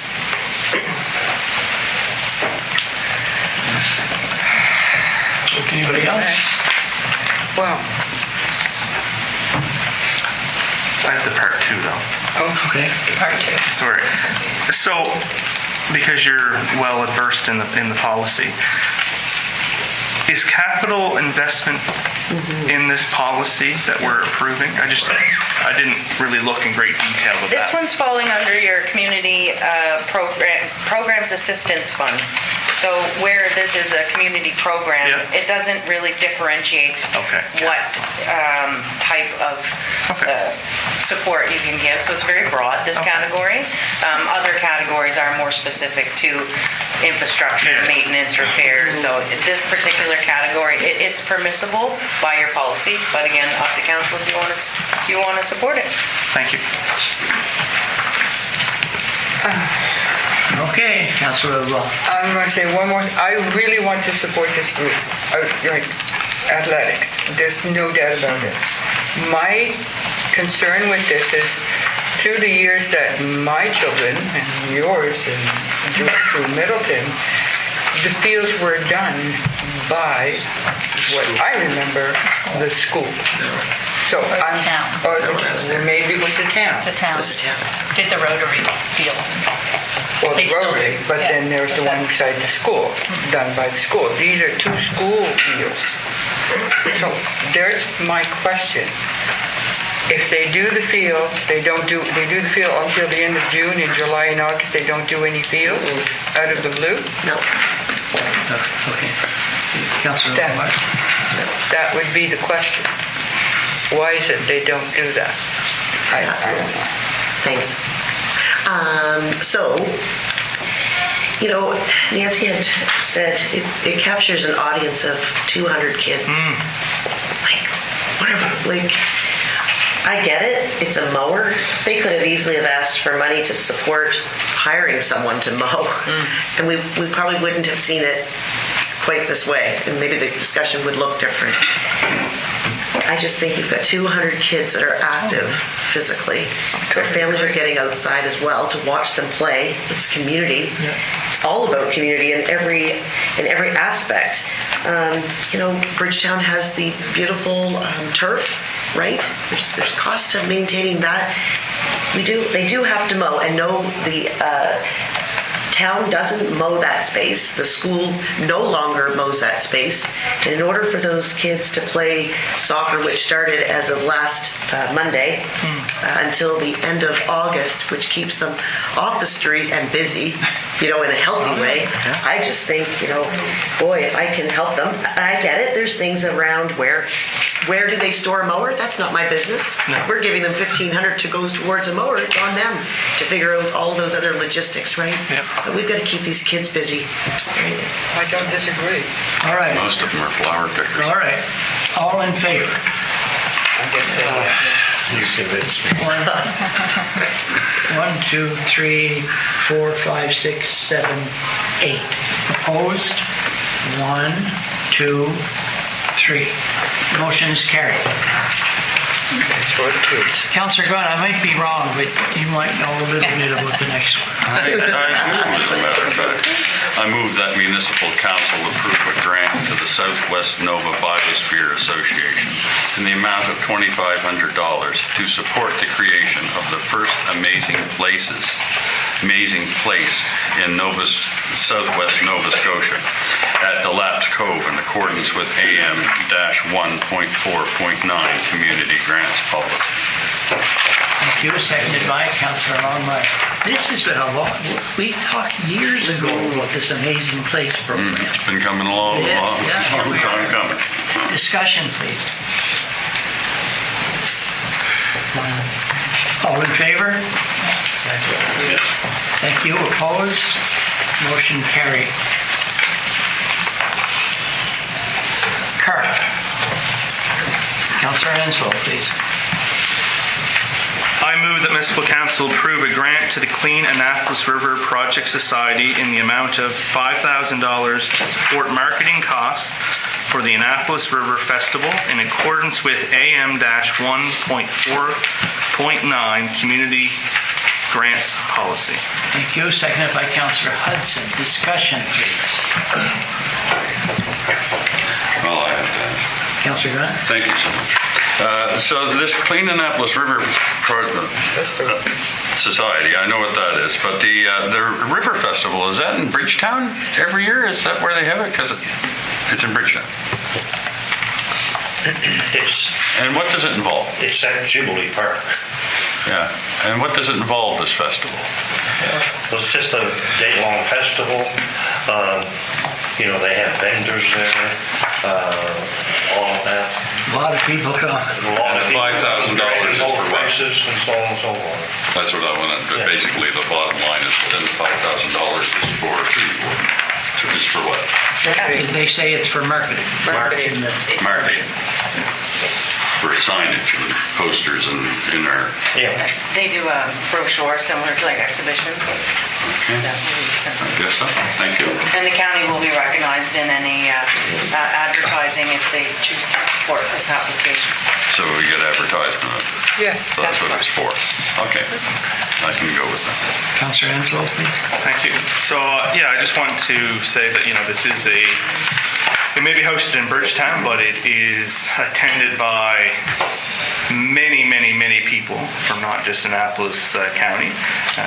And I know myself, and I think Mr. Hudson will be on one of the dragon boat teams, I believe. So it should be interesting. I'm glad I can swim. But no, it's a wonderful event, and it really brings knowledge to the Annapolis River. It's one of those assets that we really don't think about until it really floods over in sometimes. But this organization does a lot to support this river, and this is a great, great event. And I know I look forward to it every year. So, thank you. Thank you. I agree. Councillor Hurd. Maybe we should ask him to make sure there's a socket on one of those boats that we can put the county flag on. If we had it. If we had a flag, I'd take it.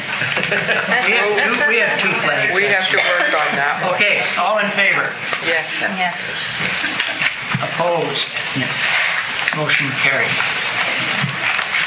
Deputy Warden.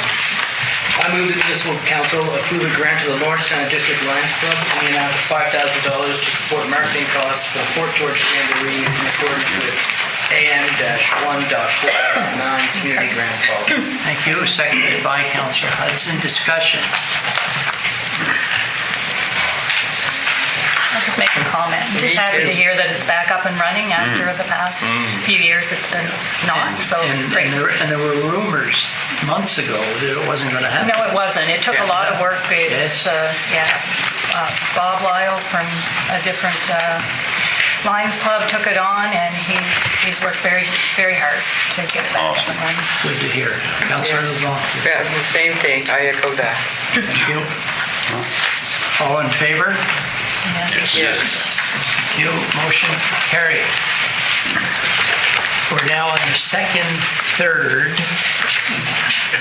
of the applications. And yes. Thank you. Thank you, everybody. That's the Buckler. Ernest Buckler. Oh. That's not Ernest Buckler. Councillor Enslow, Hampton. Thank you. I move that municipal council approve the grant to the Hampton Lighthouse and Historical Society in the amount of $1,200 to support the cost of a portable toilet for the tourist season in accordance with AM-1.4.9 Community Grants Policy. Seconded by Councillor Hudson. This is known as the Wayne Fowler Memorial. Yes. Yes, it is. Yes. And when Wayne brought this up, there were some people who all in favor. Yes. Sorry, okay, Councillor Hudson. Just a comment, if I could, please. I think I want to go back to policy, and I think this is a good example of where policy needs to change. Okay, because I believe I'm correct here. But the policy says, no project initiative shall be considered for funding beyond 3 years. And I think that's an area of that policy that needs to change. Good point. Because I think this is the case. No, this is In not respect to this, huh? This is not a 3-year project. No, it's a year. This is an annual project. Yeah. Anyway. For funding beyond 3 consecutive years. Yes, that's right. Yeah. If you want to build a new community center and you want us to give you money for a 5-year building program, we won't do it. But if we get a motion on the policy, all in favor? Yes. I'm in favor. Thank you. I don't think I'm glad I should. That's right. You got to do it. Who wants to do Heart of the Valley? I'll do that. Councillor LeBlanc, please. I move that municipal council approve a grant to the Heart of the Valley Festival in the amount of $3,000 to support the Heavy Events Clinic during the festival in accordance with AM 1.4.9 Community Grants Policy. I'll second it. And Seconded by Councillor Sheridan. Councillor Gunn. thank you very much. Could I have an explanation of what Heavy Events Clinic means? Absolutely. Other than I'm all for it. Have you heard of the Highland Games? So that is the exact type of activity that is going to be taking place. So Caber and the shot put. yeah, so this year's games, they'll focus on like a 2-part youth clinic, an open competition and a youth competition, and they're also a part, as long with the competition, they're promoting and teaching and encouraging youth to try the Scottish heavy events in a controlled environment with trained coaches. Okay, thank you. Further discussion. All in favor? Yes. Thank you. Opposed? Motion carried. Councillor Hudson, would you like the next one, please? Certainly. I move that municipal council approve a grant to the Bridgetown and Area Chamber of Commerce in the amount of $5,000 to support marketing costs for the annual Cider Fest celebrations in accordance with AM 1.4.9 Community Grants Policy. Thank you. Seconded by Councillor Enslow. Discussion, please. Councillor Enslow. I just want to say it's another great event and festivity, and it brings a lot of people in. That's right. Thank you. How long has the cider fest been going? 15, 20 years. Before I So, moved here. 20 years. so, Councillor Hudson, you would be in favor of 3 years of, consecutive. Annual.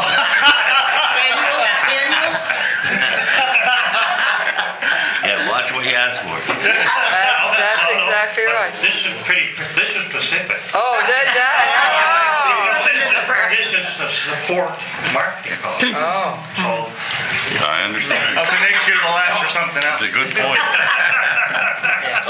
Okay, did we vote on this? No. No. Okay, all in favor? Yes. Thank you. Opposed, nay. Motion carried. Farm to feast. Deputy Warden. I just lost it on my page. I move that municipal council approve a grant to the Farm to Feast Cafe in the amount of $5,000 to support costs for the greenhouse project at the NSCC Annapolis campus in accordance with AM 1.4.9 community grant policy. Thank you. Seconded by Councillor Longmire. Discussion, please. All in favor? Yes. Opposed? Unanimous. Thank you. Port Royal Lighthouse. Councillor Longmire. I move that municipal council approve a grant to the Port Royal Lighthouse Association in the amount of $5,000 to support costs for the ongoing restoration and upgrades to the lighthouse at Schaffner Point in accordance with AM-1.4.9 community grants policy. Thank you. Seconded by Councillor Bartow. These people are really serious. Yes, they are. May I make a comment on? Thank you so much. I've heard from people that were involved with this group at the start, and they've now wiped their hands of the group because they felt they've gone too far. It's a lighthouse. It's an old lighthouse, and what they want to create there is this, I don't know, some sort of park or something. They want to do the stonework all in front. They want to put park light settings in there and all the rest of it. It's a lighthouse, folks. Thank you. Thank you. Councillor Longmire? Just one little point to that. It is one of 6 remaining in our county. Interesting. Okay, it's, Councillor LeBlanc? no, this is great. Thank you. We're taking interest. All in favor? Yes. Opposed? Motion carried. Thank you. Which side of the street am I on? Mine. Councillor Enzo.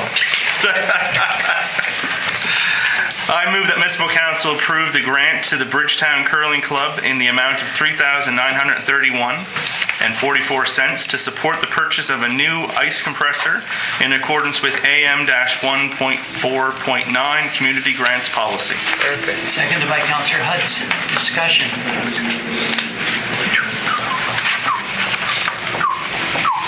All in favor?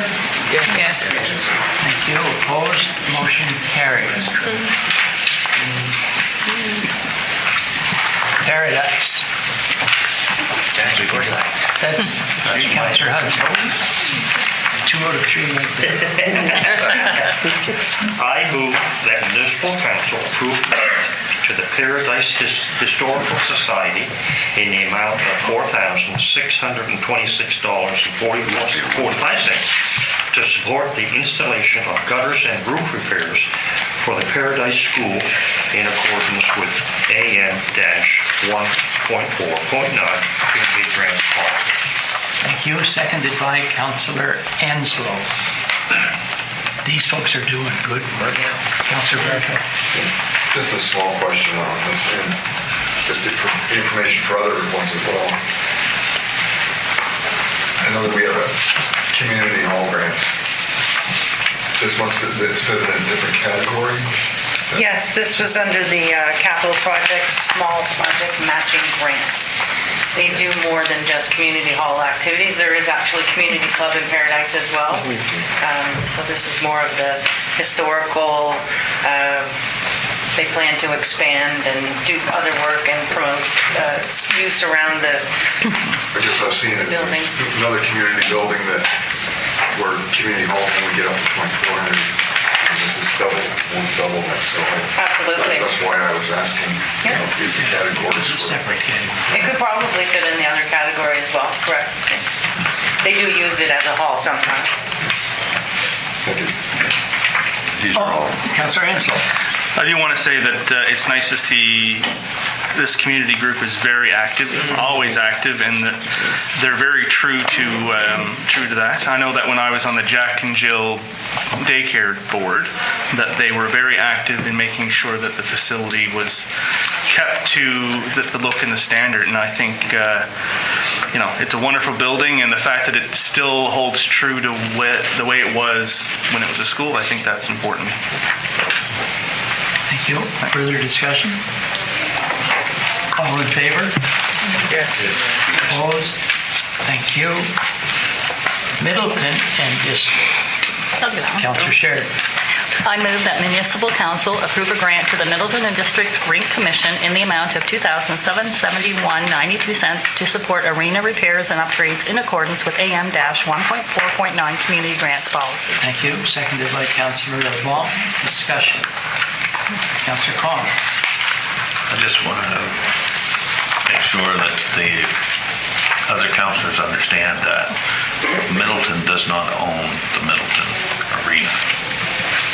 It's an association between members of the county and people who live in the town that own and run that facility. Good. Thank you for that. Didn't know that. I didn't either until last week. When they Bridgetown was getting all kinds of money to keep the arena. Thank you. It is owned by them, but I'm under the impression, understanding that the town also provides staffing for that. No. 100% no. Okay, because when I inquired, I get a different, anyway, Good. different thing. Further discussion. Councillor Crouch. I'd just like to give a shout out to Albert Johnson. Yes, that's the guy that runs the man. That's the guy. That's Do you have any questions? Yeah. And the others as well, but Yes. Albert Johnson has certainly been, as Bob Lyle, you Yes. mentioned on the other issue, Albert Johnson is. Okay, all in favor of Albert Johnson and everybody else. Thank you. Motion is carried. Age advantage. Councillor LeBlanc. Okay. Now that I've lost my place. Okay, I move that Municipal Council approve a grant to the Age Advantage Association in the amount of $5,000 to support the development of a new content with the MAP Annapolis project in accordance with AM 1.4.9 Community Grants Policy. Thank you. Seconded by Councillor Sheridan. Discussion, please. Councillor Gunn. Thank you so much. Who is the Age Advantage Association, and how do I join them? I must be of that age by now. Oh, you got a lot of years to go yet. No, in all honestly, and I am in earnest, who is the Age Advantage Association? Heather LeBlanc of Granville Heather Ferry- LeBlanc Granville is the Ferry agent. is one of the movers and shakers. Yes, Okay. And, I know she does a lot of work for MAP Annapolis, yes. which ties in actually with the Southwest Nova Biosphere Science Atlas that Give they've us a been chance to develop. All right. discussion. All in favor? Yes. Thank you. Against? None. Motion carried. So there we Councillor go. Sheridan. Heather LeBlanc. I move that Municipal Council approve a grant to the Soldiers Memorial Hospital Foundation in the amount of $10,000 as a contribution towards healthcare facilities in accordance with AM-1.4.9 Community Grants Policy. And I just want to point out, this is the fourth year of a 5-year ask. Right, second? Only 3 years. Seconded by Councillor LeBlanc. Discussion, please. Councillor Bartow. Is this the last I payment? was on the understanding that we had already approved a multi-year contribution of $10,000 a year. Does this need to be on this annual, if we've already approved that? to go forward, or is this just a confirmation of? Just confirmation. Okay. The funds are coming out of this particular grant program. So this just blends into the totals? Yes. So council did make the commitment several years ago pending yearly approval of your operating budget. Oh, okay. All in favor? Yes. Yes. Opposed? Motion carried. St. Anne's. Councillor Bartow, please. Move that the municipal council approve a grant to the St. Anne's Anglican Youth Camp in the amount of $5,000 to support costs with roof and floor repairs to the callback building in accordance with AM 1.4.9 community grants policy. Thank you. Seconded by Councillor Longmire. Where is this? Gibson Lake. Gibson Lake. Oh, it's not at St. Anne's. Is this denominational?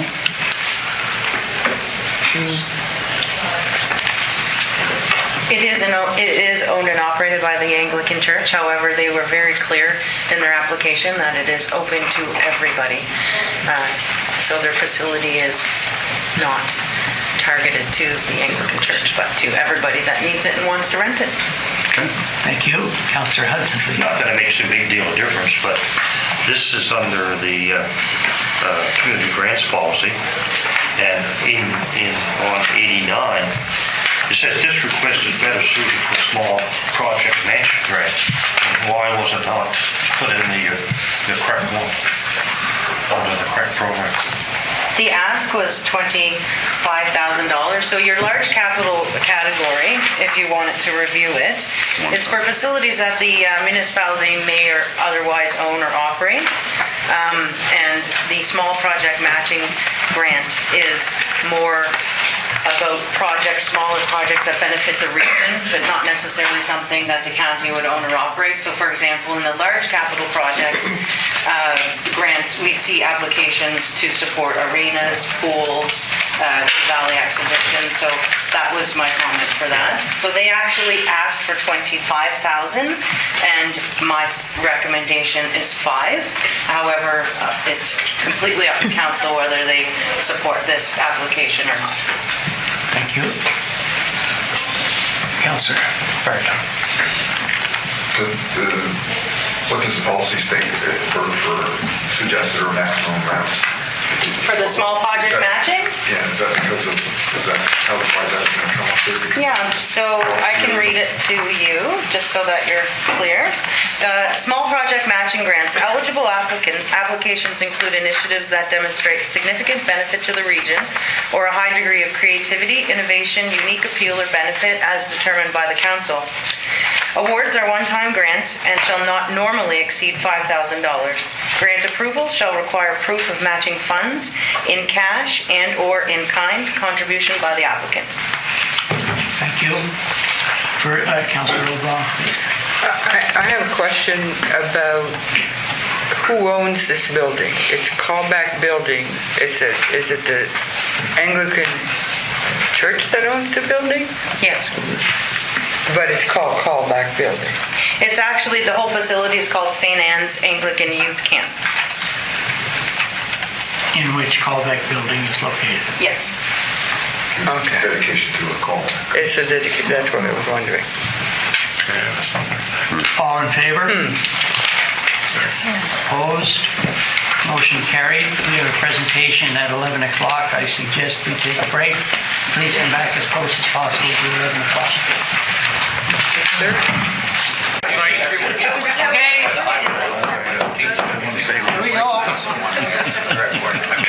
We have one presentation today by the Farm to Feast Cafe Association. There are two people. One is Sarah McDonald, and Sarah said she just brought the other one around for company. Okay, Sarah. Why, thank you.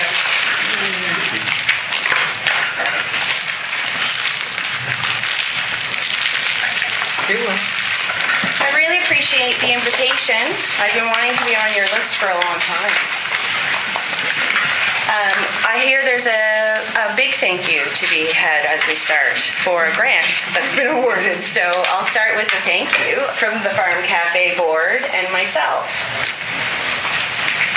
So today I have very little time to tell you all about what we do at the Farm Cafe, so I hope this isn't the first time or the last time I'm coming to visit. But for now, we'll quickly run through who the Farm Cafe is, what we do, and where I see us going in the future. So you all had this information before, but this is a spin-off from an emergency food work I did when I worked for mental health. I worked for the Canadian Mental Health Association and did job development. Everybody coming to the table was hungry. So we decided that there was an important part to be played in recovering the food that was wasted and working towards what we see as a dignified access to food. We're open Monday to Friday, 8:30 to 2. There'll be some changes in the summer because we are there replacing the cafeteria. Where? At NSCC in Middleton.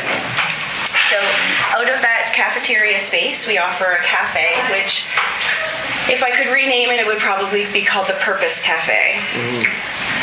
So we do catering and events. We have successfully run a Kids Can Cook program. We do garden and plant workshops that are more right now, and meal planning, and we've done some home delivery stuff.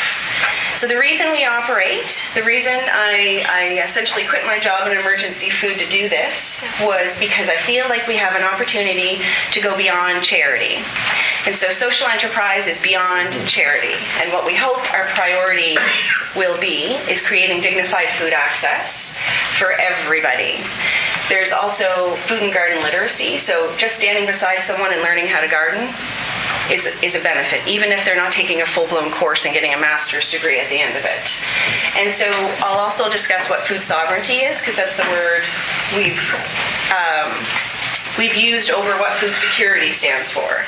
So food security is the definition of all times everyone having economic and physical access to adequate amounts of food. We know that. But there's a much bigger thing we're talking about in terms of food sovereignty. And so food sovereignty has 7 pillars. And I feel like if we meet some of these in our community, we'll be ahead of the curve. So the first one is focusing on food and people. So a lot of the people that work at the cafe have multiple barriers, either to employment, to life, or they just need to come in and have some place to show up to. We build knowledge and skills. That's the part of coming and showing up. Working beside someone that's knowledgeable in the kitchen or knowledgeable in the garden, you're bound to come out with a skill or two. We work with nature. I don't practice conventional agriculture, I practice permaculture. And so those are 2 different ways of looking at utilizing the land. And I often talk about food forests. So replacing what we would have had currently as a monoculture and putting 7 layers of access to the food. The value of food, providers. So we're buying as much local as we can, and that's something we're working on doing because food access is not easy. So getting new farmers, being able to glean what would have been left on field. We're trying to have value in products that we see that are localized. The localized food system. So we worked with ACFA on a small scan to see what everybody was doing, what they needed, what kind of farmers were we having, which ones were coming up on the scene, and Paula did all of that legwork, and we have some stuff, but that'll be another presentation to share most likely. So we put local control, so that's, if I put my hat on for Food Council, I sit as co-chair of the Kings County Food Council, and that was developed from a group of people from Health Board and Public Health and agencies that needed to do something about food. And our number 1 is school food.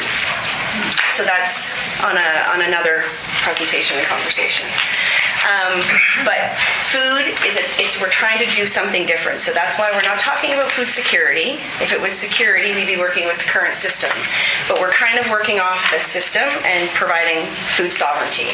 So why I do this is because I like to eat 7 days a week. The people I was working with in 2015 did not have 7 days a week food access, and it hasn't gotten any better. So soup was sharing what was in my community gardens. Then I ran out of that, so it was retail waste. Are you telling me I'm almost on my 10 minutes? All right, go. Okay, good. Unappreciated in the field, and then unsold wholesalers. So there's lots of depths to this. But when I began starting, these are my 3 children, who are not that size now. We picked up from fields, we picked up from retailers, and we fed the pigs what didn't go into the kitchens. And this was this was how many? 7 meals a week over 5 communities. We revamped a kitchen, and I told people I couldn't cook. And so they'd all come and help me cook a meal, and we'd give it to the community. So this isn't a sustainable model, though. Not sustainable at all. So in 2021, I started the Farm Cafe in a hope that we create a business that sticks around long enough, that gives back to the community, so it's a social enterprise. We took on the Second Harvest Grant, was the first one we did. We were able to do whole food and pre-made meal distribution from here to Digby. I had volunteers that would go once a week and deliver to the Family Resource Center down there, and we identified families at the beginning of the week how many big meals we'd need. This was incredible. This was where we realized that we have to stick around. There are way more hungry people than that are identified in the Emergency Food Network right now, and it's not getting any better. So prepared meals, that's what Middleton area liked. Digby, they wanted whole food baskets as big as I could send them. So it's interesting what I've learned as we've developed this from being the Emergency Food Soup Program to a dignified cafe. And so every day, we don't every day make pizzas that look that pretty, just saying. That's impossible. But every day we engage someone. So whether it's a student, whether it's a community member, a teacher, anybody who might need that bit. So whether a teacher might need an outreach for their student, or the student needs skill development for going out into a workplace, we can do that because it's a nonprofit. It's not an entity that needs... None of my board is here, but we don't need to make that final minute of the dollar. That's why I'm talking to you, so we can have community support so that these places can exist in our community. We cater, we work hard, but there's always more that we're going to need in order to create a sustainable model. But this is what we end up with. Smiles in my kitchen, hungry people fed is my top mandate. We've even recently brought in a Japanese sushi lady who comes in on Fridays and creates sushi for us. We have a Kids Can Cook, like I said. So the health board helped us do a Kids Can Cook, and we worked with Family Matters and Schools Plus. The thought is that we all work together because we're all doing what we're good at. The growing part, these are our gardens last year. We have planted last Saturday, so the gardens are going again. But that's part of where my heart is, in agrotherapy. So a lot of the mental health problems we see are alleviated or assisted if we're giving back to the community or gardens. So I know that this could be equine therapy, it could be any kind of thing, but for me, growing food connects you directly to your nutrition and your whole self at the end. This was in the mail. That's what I changed. It's there now. It's not up yet. So the support in getting this greenhouse up is huge so that we have an outdoor classroom year-round. I have this tiny little shelter lean-to between the garages that we've been using, so we're looking forward to getting this up and off the ground. We did do a farmer's market. As I said, Paula helped us figure out what a farmer's market might look like in our area. So what we realized is no matter what we do, we want to respond to current community need. So we responded to the current community need with the opportunity to say, we will be housing for vendors in the winter because that's what we can offer. So we can support the space for winter vendors and support the summer vendors being out in the community. So that's what we've done this year, but the hope is that we just encourage new farmers. So although a lot of the bigger work I'm doing is around the waste recovery, 40% off field, we really hope that maybe Dana becomes a little small farmer on her own and can contribute to the farmer's market as we build that. So community and freezer meals. We have a small meal freezer. I've had one downtown Kentville. I've had them in different spots around the community, and I just hope that that continues because we offer free meals for the community. So it's at least one way we can access, that someone can come up to the freezer, no one has to know, no one has to look, they take the meal and they either heat it up on site or they take it home with them. So this is what I do, and I think I did it in a little, under 10? Yes. Close to 10? I did. Okay, so this is my last thing, and I like to do this in presentations because we always think we're coming and I'm going to teach someone else how to cook. Does anybody know what this is? Analysis. It's a celeriac gone hairy. So a celeriac gone hairy is like a turnip or a celery root, and that's how we use it in salads. So some of the bins I would get of food are often stuff that we don't recognize as a consumer in a grocery store. But as a local person who needs to grow and eat what we have and what we should be growing that is drought resistant and all of that, we don't know about celeriac, most of us. So this is all I had. Any questions? It's really neat to have an interesting presentation supported by graphics with the type large enough for us to read. Yeah. Thank you, Paula. I agree. And by someone who attempts every once in a while to interject a bit of humor. Stand up is what I'd like to be doing. At your cafe? Trying, but we have a hard time getting people there after dark, so. Councilor Guy. Thank you so much.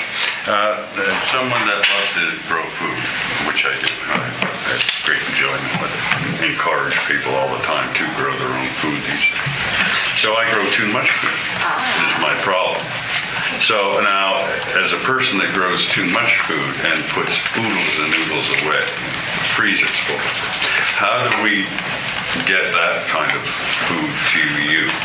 So we have a marketing person on right now. She's just come on board to help me organize the troops, so to speak. So we have volunteers that will go out and deliver or pick up. So if you can't bring it to the cafe, to the kitchen, why couldn't we have someone come pick it up for you? So we do a lot of squash and we roast it and then freeze it in flat bags. Yeah. Is how we keep it because it doesn't take up so much room that way. Right. Is that the kind of thing? We make squash soup all year long. Pumpkin, I've run out of pumpkin because I normally put down, because I have pumpkin muffins. Anybody came to eat a pumpkin muffin yet? You may want to. Yeah.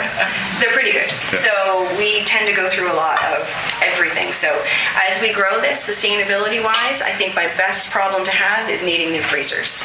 My best problem to have will be having new partners that want to have freezers to host free meals. So I can envision a world where every community hall either gave away freezer meals that we made or gave away hot meals that we could provide the sustenance for. So I love all of that and how we inspire people to grow. It's just this talking and you being excited about it will inspire someone else to be excited about it, and we love to have you even if you wanted to come hang out in our garden. Thank you. Further comments? Questions? Well, President, so a number of months ago I found Sarah's Cafe when I was looking for some life-saving coffee, having just dropped Simon off at daycare. And over the last couple months, I've met so many interesting and amazing people in the cafe, be they social workers telling me about their stuff or various little workshops and stuff that are going on. It's been really, really interesting. And what I learned from everybody there primed me for so much that I took in at FCM, as we can probably learn. It's been very, very interesting. Her presentation touched on a small piece of what she's attempted to do there and what is going on there. Thank you.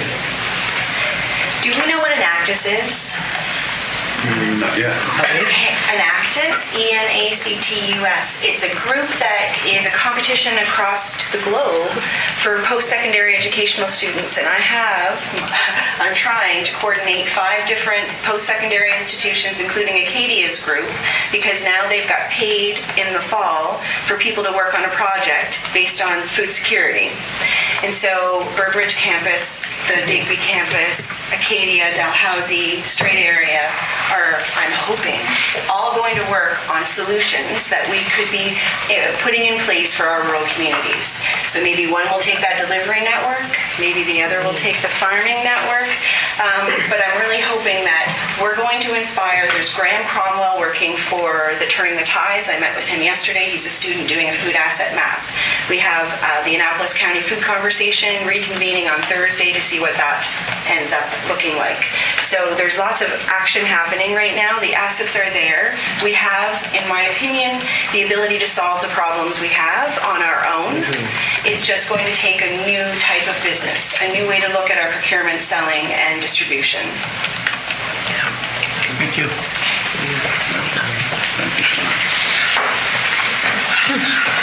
As you said, this probably won't be the only time you'll be here. You'll invite me back? Yes. Okay. Next time, bring food. I thought about that on my way because I passed the cafe. I'm like, you're going to be late. I got to get there. And I thought I should have brought treats. But now I know how many of you are in here. So next time I will. And bring Paula. Thank you. Thank you. Okay, we are on page 83. And Lawrencetown, Deputy Warden. I move the municipal council approve a grant to the Lawrencetown Exhibition Youth Arena in the amount of $10,900 to support the cost of the warm room extension in accordance with AM-1.4.9 Community Grants Policy. Thank you. Seconded by Councillor Cotw. Discussion, please. What is a warm room? Place where you go when it's cold. You want to watch the game, but you can go in a room where it's heated, and you can still watch the game. Yeah. Councillor Cotw. And I just want to make sure that councilors understand that Lawrencetown does not own this arena. It's owned by an association, which a large portion of people from the county use this facility. And they told me last week that this is the first year that shinny hockey was 100% free to anyone that wanted to go play it. They had gone around the community and raised enough funding themselves to support that program, so there was no cost to anyone that participated this past year. And they're one of the largest shinny organizations in Nova Scotia. Great. Further discussion? All in favor? Yes. Opposed? Motion carried. Councillor Cotw, you want to do the next one? Yes. This is for Margaret'sville. Last one on the page. Very bottom of 83. That municipal council will approve a grant to the Margaret'sville Shore Society in the amount of $25,000 to support their shoreline renewal and safety project in accordance with AM-1.4.9 Community Grants Policy. Thank you. Seconded by Councillor Enslow. Discussion, please. Councillor Hudson. Yeah, just for my information, exactly the shoreline renewal and safety project, what's involved in that? Sure. So what they're looking to specifically help with reinforcing the access to the wharf with cement and new timbers, replacing the gravel and old timbers that currently pose a potential safety hazard. Install additional marine lighting in the area to ensure walkways are always clearly visible. Installing a platform for our tourist binoculars to ensure unobstructed viewing of the surrounding area.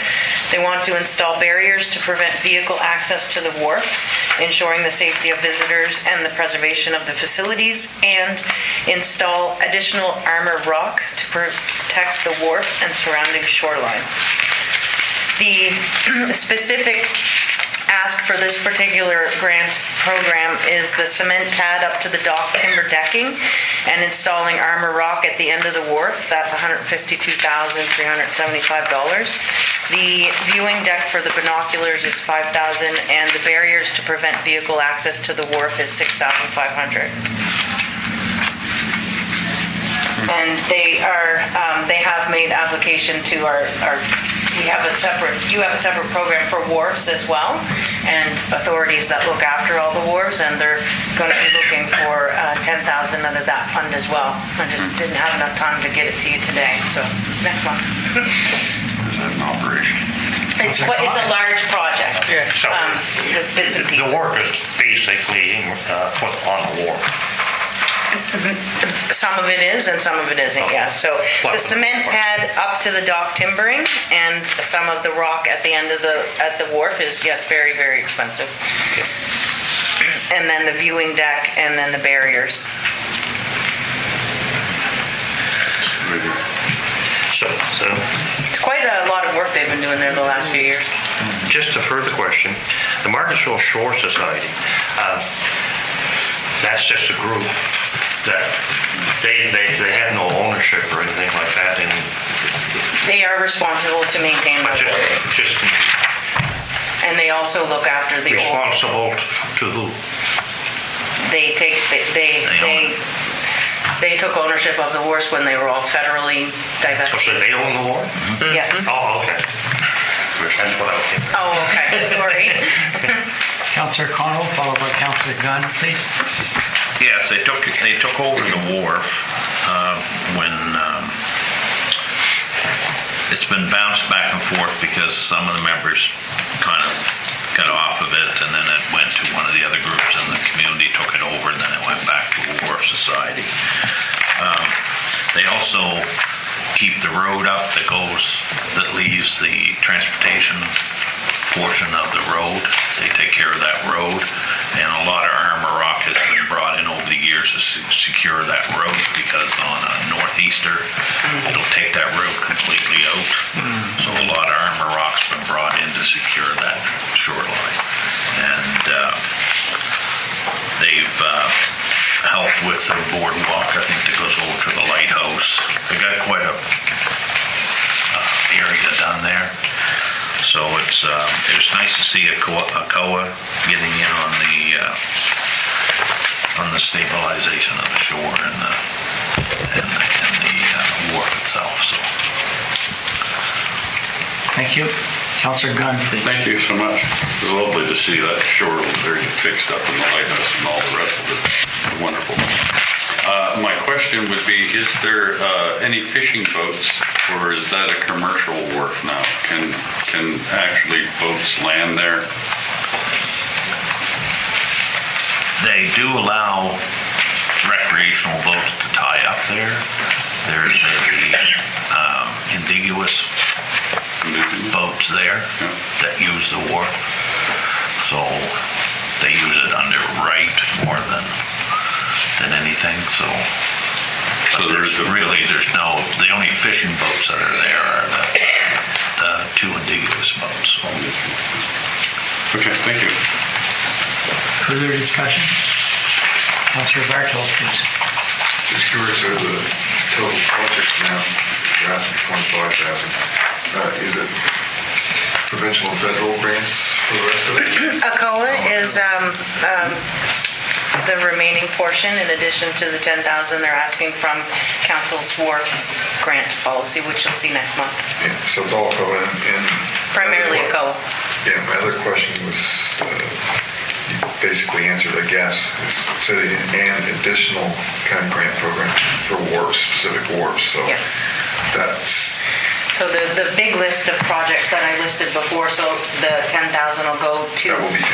I'll have to make sure that $10,000 specifically goes towards the wharf and not other projects on the shore. So that would be out of a different pocket of the yes. policy. It's a different council policy. Okay. All in favor? Yes. Yes. Opposed? Motion carried. Turn the page. Deputy Warden. I move that the municipal council approve a grant to the Annapolis Valley Exhibition Society in the amount of $20,000 to support the 2023 capital upgrades and improvements in accordance with AM-1.4.9 community grants policy. Thank you. Seconded by Councillor Connell. Discussion, please. Councillor Connell. Yes, the exhibition ground is used a larger portion of the year. All the 4-H groups in Annapolis County use it at different times for events.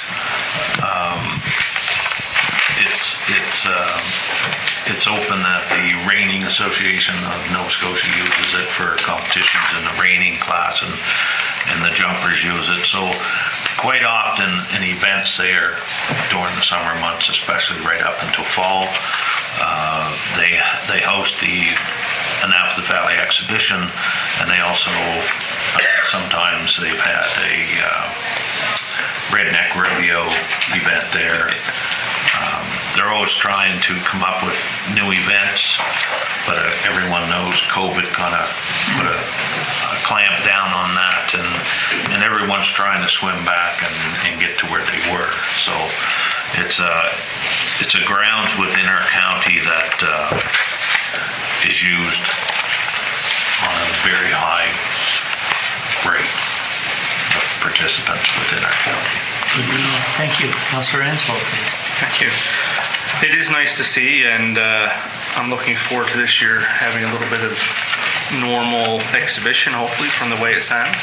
But the question I had is the washroom that's part of the project. I have specifics if you'd like to hear. I just want to know if that's going to be an accessible washroom. I'm not sure, but I do have their quote in here.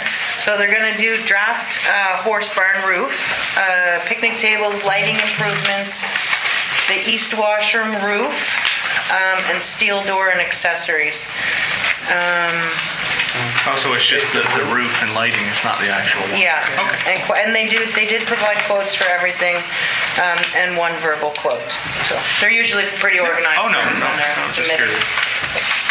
Thanks. Okay. All in favor?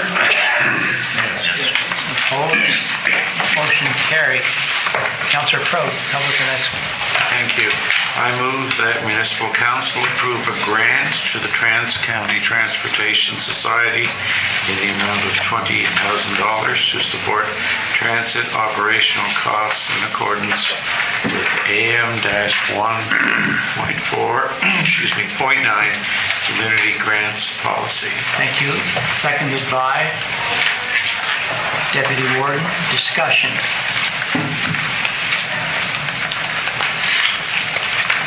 Councillor Hudson, please. Yes, just to make a note, it appears to me that this organization, which I support, I think it is a valuable service in the county. Yep. However, they are getting a lot of money. We, under our existing policy, we have $40,000 that we give them. And this here ask here is for an additional 20, which puts it up to 60. They recently received word that they got $55,000 from the province to cover cost. And I believe our monies that we have approved for them was to cover additional costs for fuel and insurance and those type of things. And I believe that the money that they recently were received, I don't know if they received it yet, but they were told they were getting from the province were for similar costs, right? And so it just seems to me that this group is getting large sums of money. Matter of fact, these amounts more likely approximate a fifth of their budget. Oh, yeah, and it shows how well respected it is, because it's been able to garner these funds. Yeah. No, I guess my only thing is that fuel insurance and so on and so forth, haven't gone up to the tune of $75,000 is basically what I'm saying. Thank you. They indicated on their associated letter explaining the ask that, quote, "Giving the increases in the cost of living within the county TCTS with this community grant, TCTS will lower the per cost by 15% for our clients. Given these clients are the most vulnerable to rapidly increasing costs of living, this grant will provide much-needed benefit to Annapolis County residents." So I think in addition to the operating expenses, they plan to decrease rates by 15%. I guess that's not stated here. No, it isn't. Sorry, I didn't have. If I put too many details in it, it would probably be quite a long document. Thank you. All in favor? Yes. Opposed? Motion carried. Now, for the next one, I would look to the back of the room down in the corner, but that's not going to work. Who would like to speak for the cats? I'll do that. You? Sure. I love cats, I got a badge. I move that municipal council approve a grant to the Cats for Keeps Rescue Society in the amount of $7,000 to support operational costs for their rescue services in accordance with AM-1.4.9 Community Grants Policy. Thank you. Seconded by Councillor LeBlanc. Sorry. Any questions?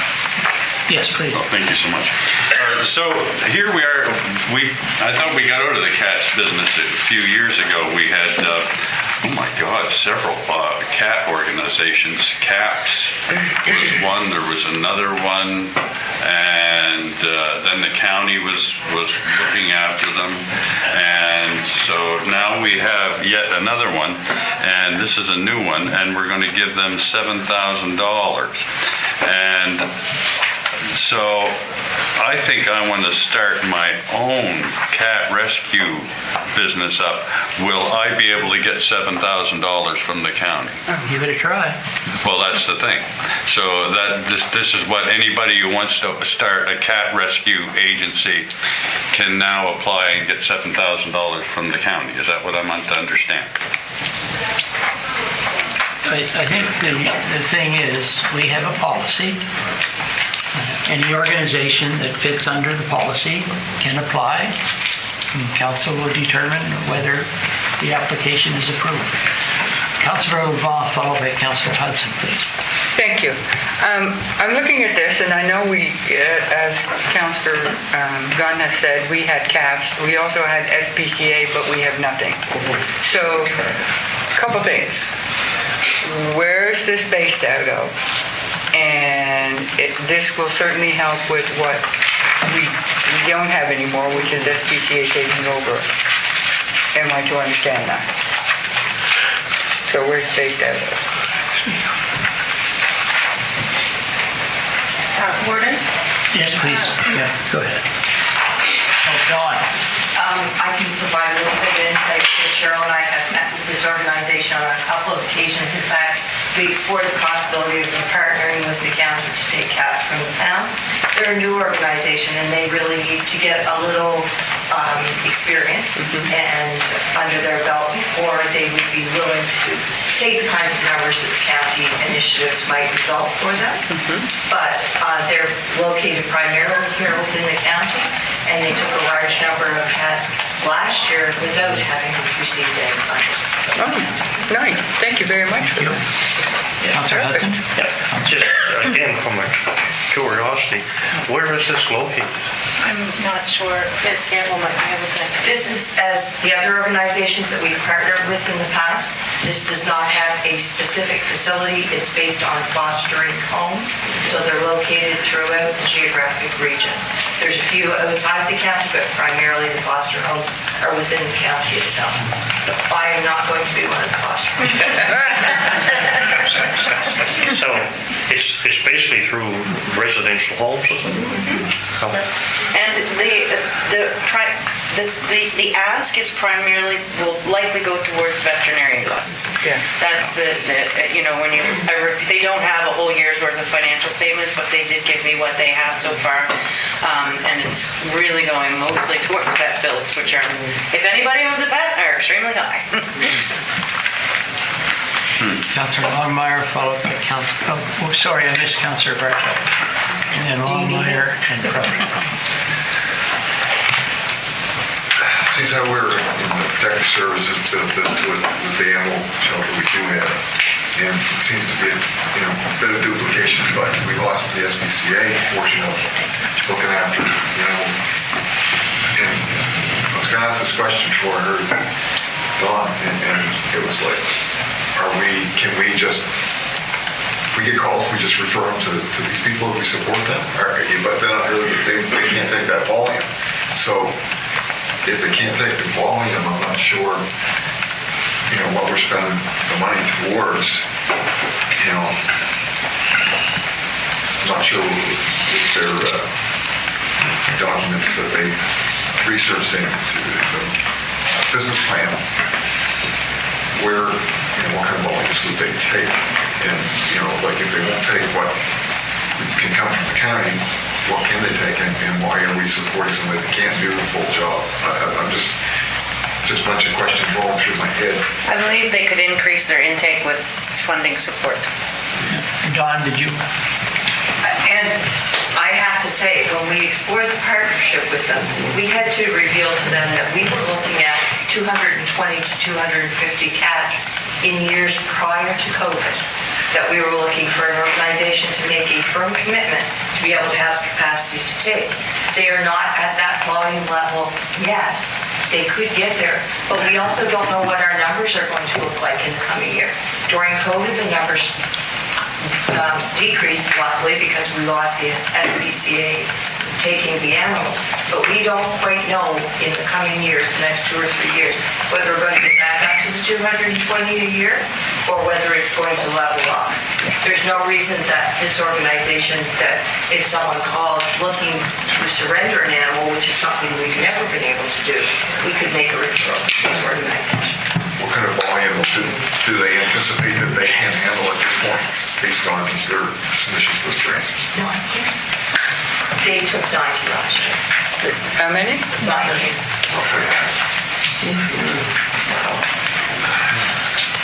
Oh, and Councillor Longmire, followed by Councillor Cotw. Thank you. I'm familiar with the group as I see them on Facebook, and they're very successful. They certainly are able to get these cats off the street, and as Don has said, they take referrals, they get them healthy, they rehome to foster and are successful with adoption. And after the end with SPCA, we don't really have anything. I know on either sides of us, there are groups that are working avidly at getting cats off the street and doing the very same and are being very successful. And I know that they network. They're networking with all those partnerships. I see them, only going to be that much more successful in the future. So I'm thrilled to see this here. Thanks. Thank you. Councillor Cotw, please. Thank you. As someone who has had a fair amount of experience, and Don and I have shared our times, discussions on bringing in and adopting and saving, if you will, cats. When I first came on council, there were programs in place for cats and dogs, and the current council will recall that the SPCA signed a contract and then wasn't able to fulfill their part of it. I do get calls. This is an item that I've had a number of calls on over time. People concerned about cats and what can we do for them. And it's very difficult to tell someone that's trying their best to help with feral cats or just cats that turn up for whatever reason and say there's nothing we can do. We're not currently doing anything. Try this or that, but I can't say call this number and we'll see what we can do. I'm very much in support of this. I think it's something we can do that over time will bring down the population of feral cats, of animals that are suffering. Doesn't have to be in the cold of winter, but there's an example. By having the cats spayed and neutered, it'll bring down the numbers. I think it's a worthy thing for us to support from my personal point of view. I agree. And I have had a lot of calls on it. Well, thank you. Councillor Bartow? Just a quick question, and because the SPCA kind of said they couldn't handle our volumes, I just wonder what volumes they couldn't handle. They might get back online if there's 9 cats less. Then another 10, or maybe Michael can start up the business. But this motion is for a grant to this society. Yeah. But whether we get that grant or not, some of the support that if it took the pressure off everyone, that would be more enticing to get the grant out. If it's helping the global good. Thank you.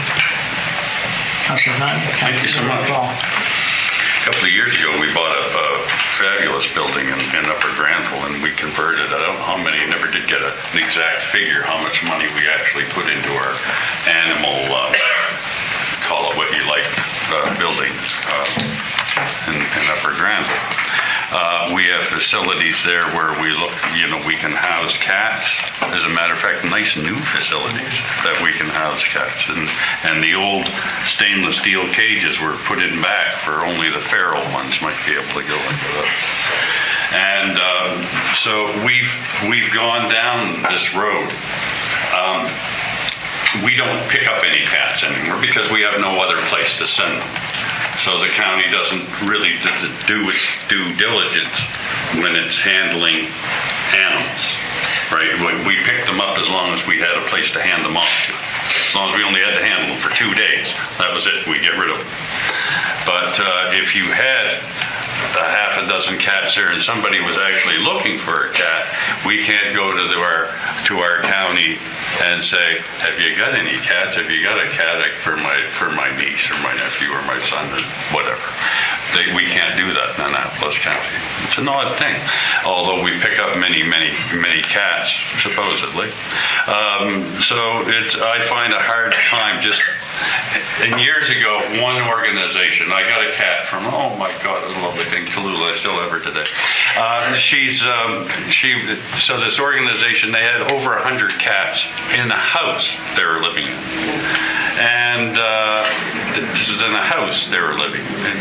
The cat was supposed to come disease-free. We actually paid a premium for, the insurance, so the cat would come disease-free. And the cat was not disease-free at all.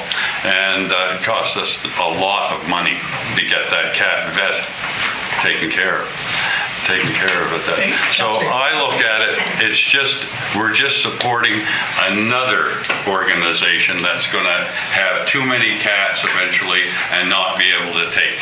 Because what happens in a lot of cases with these is the houses get so full and they can't get rid of the cats, or they don't want to give somebody, they don't like somebody, so they won't give them a cat. And it just runs into another kerfuffle as far as I'm concerned. In a couple of years, this place is going to be full. They're not going to, and what are we going to do? We're going to turn around and give somebody else another $7,000 to open up another cat rescue. So I won't be voting for this. Although I'm all for rescuing cats and saving cats. I love cats, but I won't be, because this is just another fix-up, patch-up. Councillor LeBlanc. Thank you. Councillor LeBlanc, please. And thank you. I won't take very long. I think that this is an opportunity for us to try out this organization because we have nothing to help us out. And we can decide at the end of the year, they can probably give us numbers on what they have, and I'm sure that Ms. Campbell will know most of these answers along with Cheryl back there on how how it helped us out. So I think it's a good time to try something, and I will be supporting it. Thank you. Thank you. Councillor Prout. I'll be brief. I'm reminded of the story of the fellow going down the beach picking up starfish, throwing them back in the ocean. Yes. Somebody says, "We can't save them all, but I saved this one." I'll stop. Thank you. All right, all in favor? Yes. Yes. Opposed? One opposed. Motion is carried. Councillor LeBlanc, the next one, please. Three Rivers.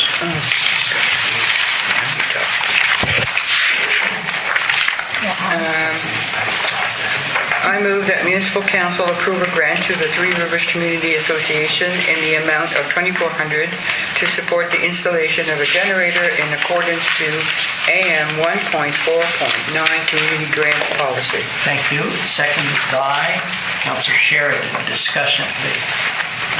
Councillor LeBlanc. I was looking at on page 90, at the total cost of the project, which is $34,000.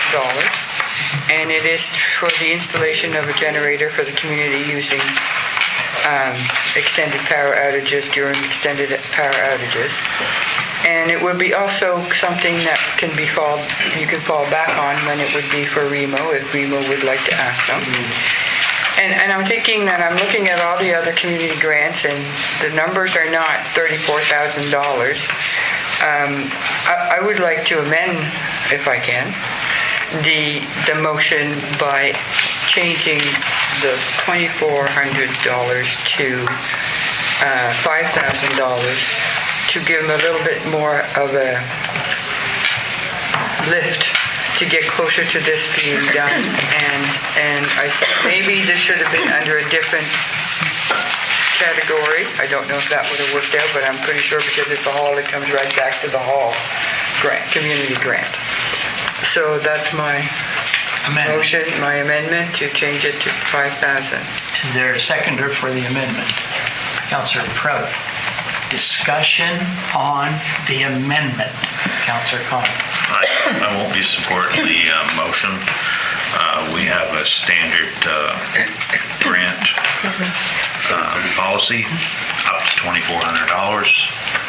If other community halls realize that the council would up their portion over the $2,400, I'm sure that every community hall in our county would have said, we apply for the $2,400, but we wish for more. So I will not be supporting that because a lot of community halls are putting generators in, and we're fundraising. I know at our community hall, we have a community group that's upping the committee for raising funds for the generator, and we got a grant from the community generator program too. And like I said, if we're going to be going above our program of $2,400, I think we should put it on our Facebook page that we're allowing the community halls to apply for more. So I won't be supporting that. Thank you. Councillor Bartow. Stole the thunder a little bit. That was one of my questions.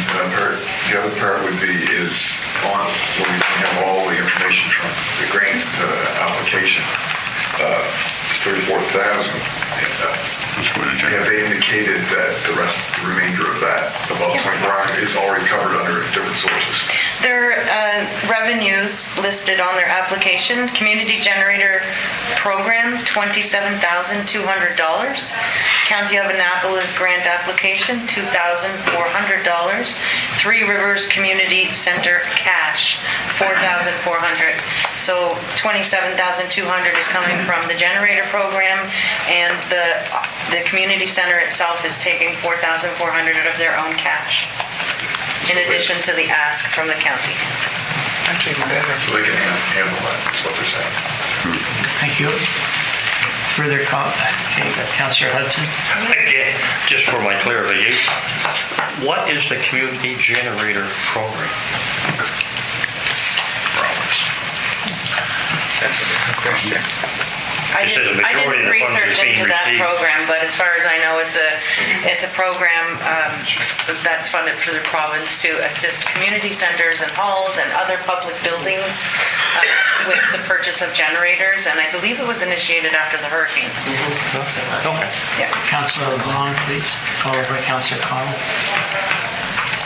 Me? Or- No, I thought you had your hand up. Yes, I did. Yes.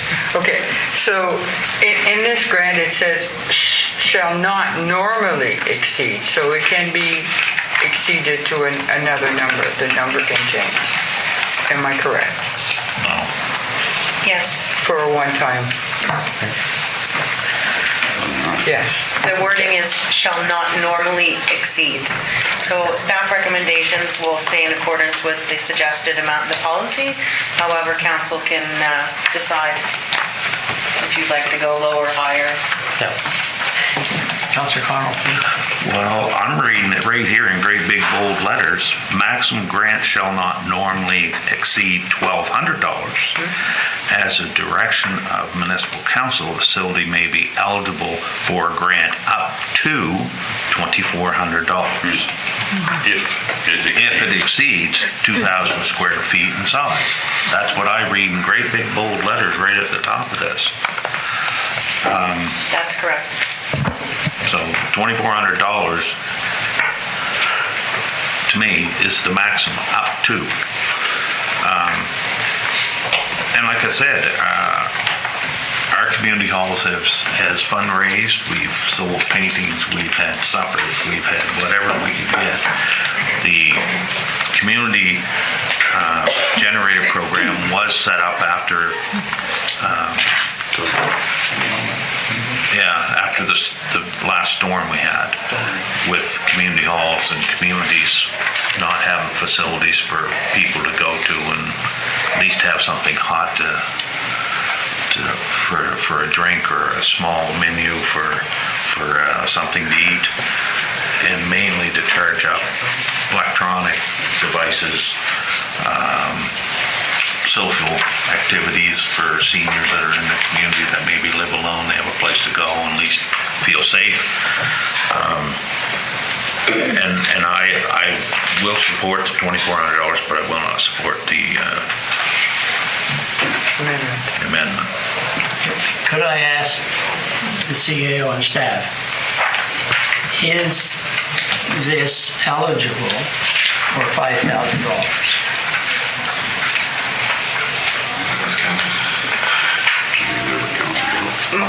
The recommendation that I made, it was for $2,400 in Yes, accordance with yes, the policy. we now have an In the amendment. past, the words shall not normally have been applied to every category to go up or down. That's past practice. However, the wording that Councillor Connell was the exact wording of the policy. But I thought you're... Go ahead, Councillor LeBlanc, followed by Councillor Gunn. Is your question, can this grant be placed into the $5,000 category? Was that your question? Well, we have an amendment. Yes. And I'm just asking, does our policy permit $5,000? Right. If it was assessed under the small project matching grant as to have unique benefit appeal to the county, they do provide the matching funds through the generator program. However, community halls traditionally fall under this category. And it clearly states it's for capital projects like fixtures, appliances, renovations to the hall. So if council desired, it could increase the grant to $5,000. Okay, all right, so we've got what I'll call a lawful amendment. So we're still talking about the amendment. Further discussion on the amendment. Councilor Barton. I guess I won't support it because they had the opportunity at the time of applying for the grant, and they didn't ask, we're not cutting back what they asked for. We're recommending that we give them the maximum of what they asked for. I don't think that I want to be in the market for arbitrarily handing out more than double the money when they hadn't even requested it. And that's over and above. Council would have to make a decision, which would open up the door to more from other organizations coming down the road to say, okay, you're not paying attention to your policy, we'll go and ask for the money. So I don't think at this point I would, just for those reasons, support that. Thank you. Further discussions on the amendment? I will close it by, if I can. Yes. Thank you. I will close it by saying, if you don't ask, you don't know. And I will also have to say that being of all the increases in everything that people have to buy on different, whatever wood or to whatever, and going back to what Councillor Hudson says, maybe we should be looking at this policy. And I'll leave it at that. And thank you.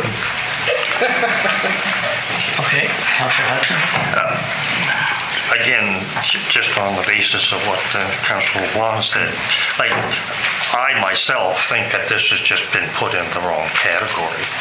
I think that it should have been presented under the Capital Projects Assistance Program, which allows $5,000 for these type of projects.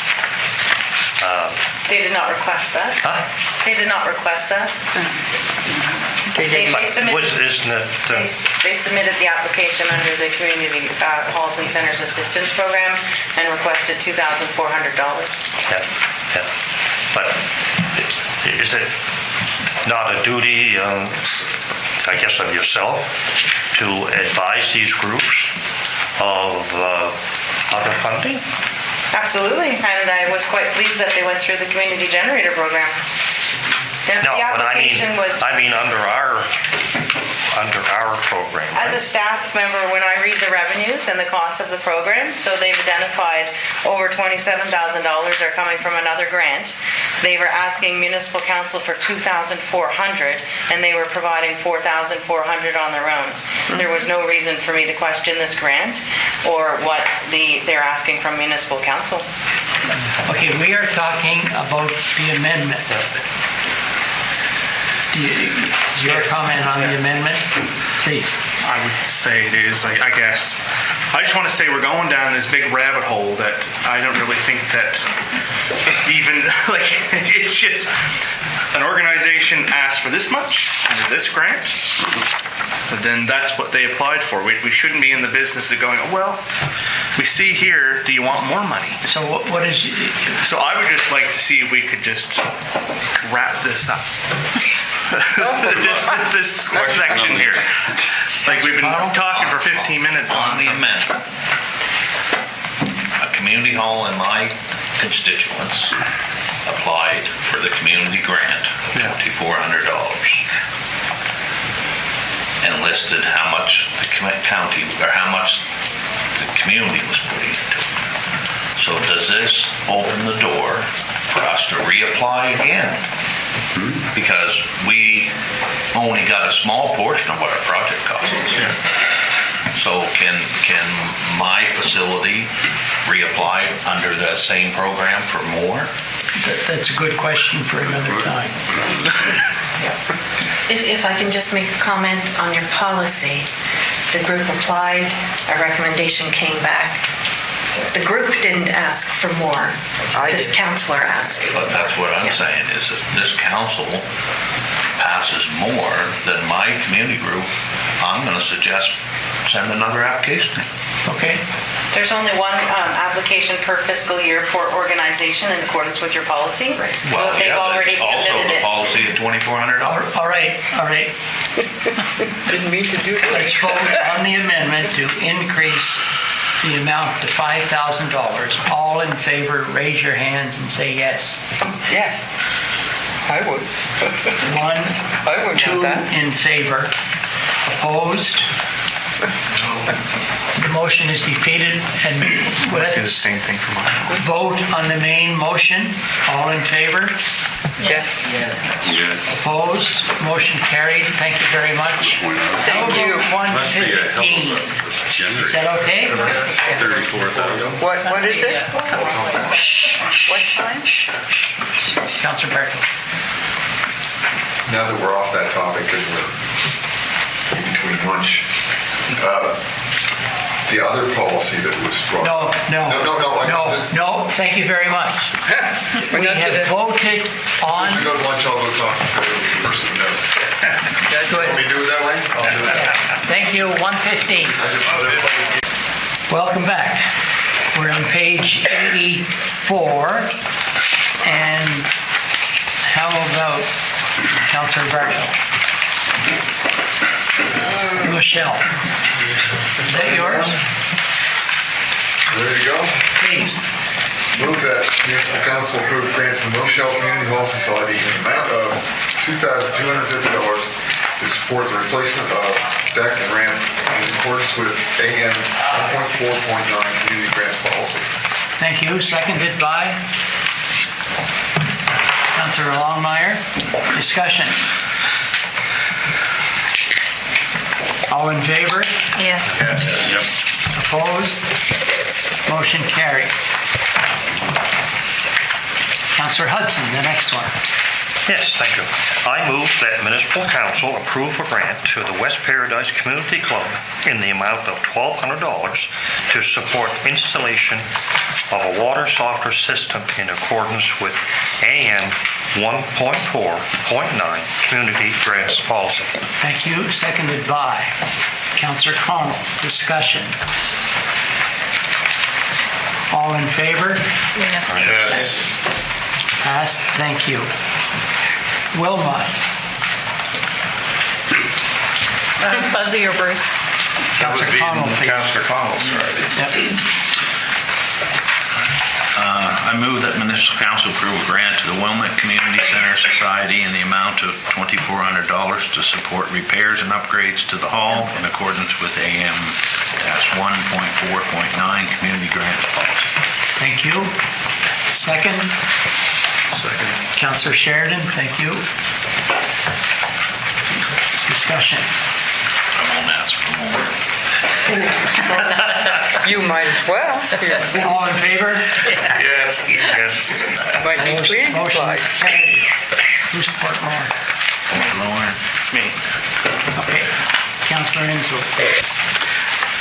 I move that municipal council approve a grant to the Port Lorne Community Center Association in the amount of $1,200 to support the shed roof replacement and other improvements to the hall in accordance with AM 1.4.9 Community Grant Policy. Thank you. Seconded by Councillor Prout. Discussion. All in favor? Yes. Thank you. Opposed? None. Motion carried. Me again. Okay. I move that municipal council approve a grant to the Clarence Community Club in the amount of $2,400 to support the creation of a multi-use outdoor venue space in accordance with AM 1.4.9 Community Grants Policy. Thank you. Seconded by Councillor Connell. Discussion. Oh, right here. Councillor Gunn. Thank you so much. You know, I've had problems with the last couple of them, but I've just not so much couple of it. Some of them, you really got to scratch your head as to why municipalities are funding such things. Could somebody give us an idea of what that is actually for? It's for the Outdoor venue? development, right? Is that what we're talking about? Yes. Development of an outdoor, so they have anything in mind? What are we actually funding here? The development of it? There are, yes, construction of an outdoor venue and primarily to support their farmers market, which has grown in popularity over the last year. Councillor Enslow might have some more details. So this is Please, for the... Councillor Insel. So it is to improve the Heritage Society. They started up, well, the 25th of June, they actually start the farmers market. And this project will help them transition to a year-round type market to support local farmers and local businesses. And that's really what they're looking for, is support to build this venue. It's an outdoor, I really haven't seen the whole project, but it's an outdoor. There we I go. found it. Perfect. I was looking up the quote. Supply and material, this is a quote from Lawrence Sabine Construction. Supply and material labor for a 12 by 48 building, concrete flooring and piers, wooden columns, double beams, rafters and overlays, strapping and fascia, steel roof with necessary trims. All for $2,400. No, the quote's for $15,423.80. They have in-kind donations of labors and materials in the amount of $1,000. The Clarence Hall is putting $5,423.80 towards it. They actually asked the county for $5,000. However, I recommended it for a community hall grant, and a Farm Credit of Canada is putting in $4,000. Well, that's just awesome. Thank you so much. Further discussion? So it's an enclosed, if I ask the question, enclosed 12 by 14, 12 by what? I don't know if, I don't have a drawing of what they, just the quote, so I think that it's going to be a bit of a both. Similar to probably Annapolis where they have, outdoor access. That's not understanding. Like a pavilion or something. Yeah, okay. New structure. Nice. All right. I just wanted to add that they just don't use the facility for the farmers market. There's lots of school things, yoga, and they do this burger type system, so you can take these classes and you can provide something in exchange. Like it's phenomenal. I went to one of their meetings the other week, and it's great to see. You didn't get traded. They tried, but yeah. Reading the detail, it is a pavilion type structure. Pavilion, yeah. 12 by what? 12 by 48 feet. Wow, okay. That's what I thought I heard, but. Further discussion? All in favor? Yes. Opposed? Motion carried. Friends of the Annapolis Pool Society. Deputy Warden. I move that the municipal council approve a grant to the Friends of the Annapolis Pool Society in the amount of $16,500 to support their capacity building expansion in operating hours and support training in accordance with AM-1.4.9 community grants policy. Thank you. Seconded by Councillor Longmire. Discussion. Councillor Berteau. Is there not already from another source in the county money that's being granted to them? Nope. No, this is. They're a group, a not-for-profit group, just like everyone else, and they apply for funding wherever they can. We don't directly budget money for the Friends of the Annapolis Pool Society. Yeah. Councillor Hudson. If I may, again, in relation to what Councillor Bardo said, we give the town of Annapolis a grant of $10,000 for recreation. Is that not correct? That is correct. So is that redirected to the pool? It can be, yeah. So what happens with the regional recreation facility grants is the town of Annapolis Royal, the town of Middleton, and the Recreation Association in Lawrencetown each received $10,000. Prior to that, I think it was $7,000. We just changed it the last couple of years. In order to receive those funding, they have to provide us with a very descriptive report of all the programs and services that they offered within their towns and village. And a copy of their financial statements as well, and then we issue them the funds. So, for example, one year the Lawrencetown Recreation Association gave $2,000 of it to the pool, a couple thousand to the arena, so the groups that receive the funding can determine what recreational facility or program that money is directed to, so it is not a set amount.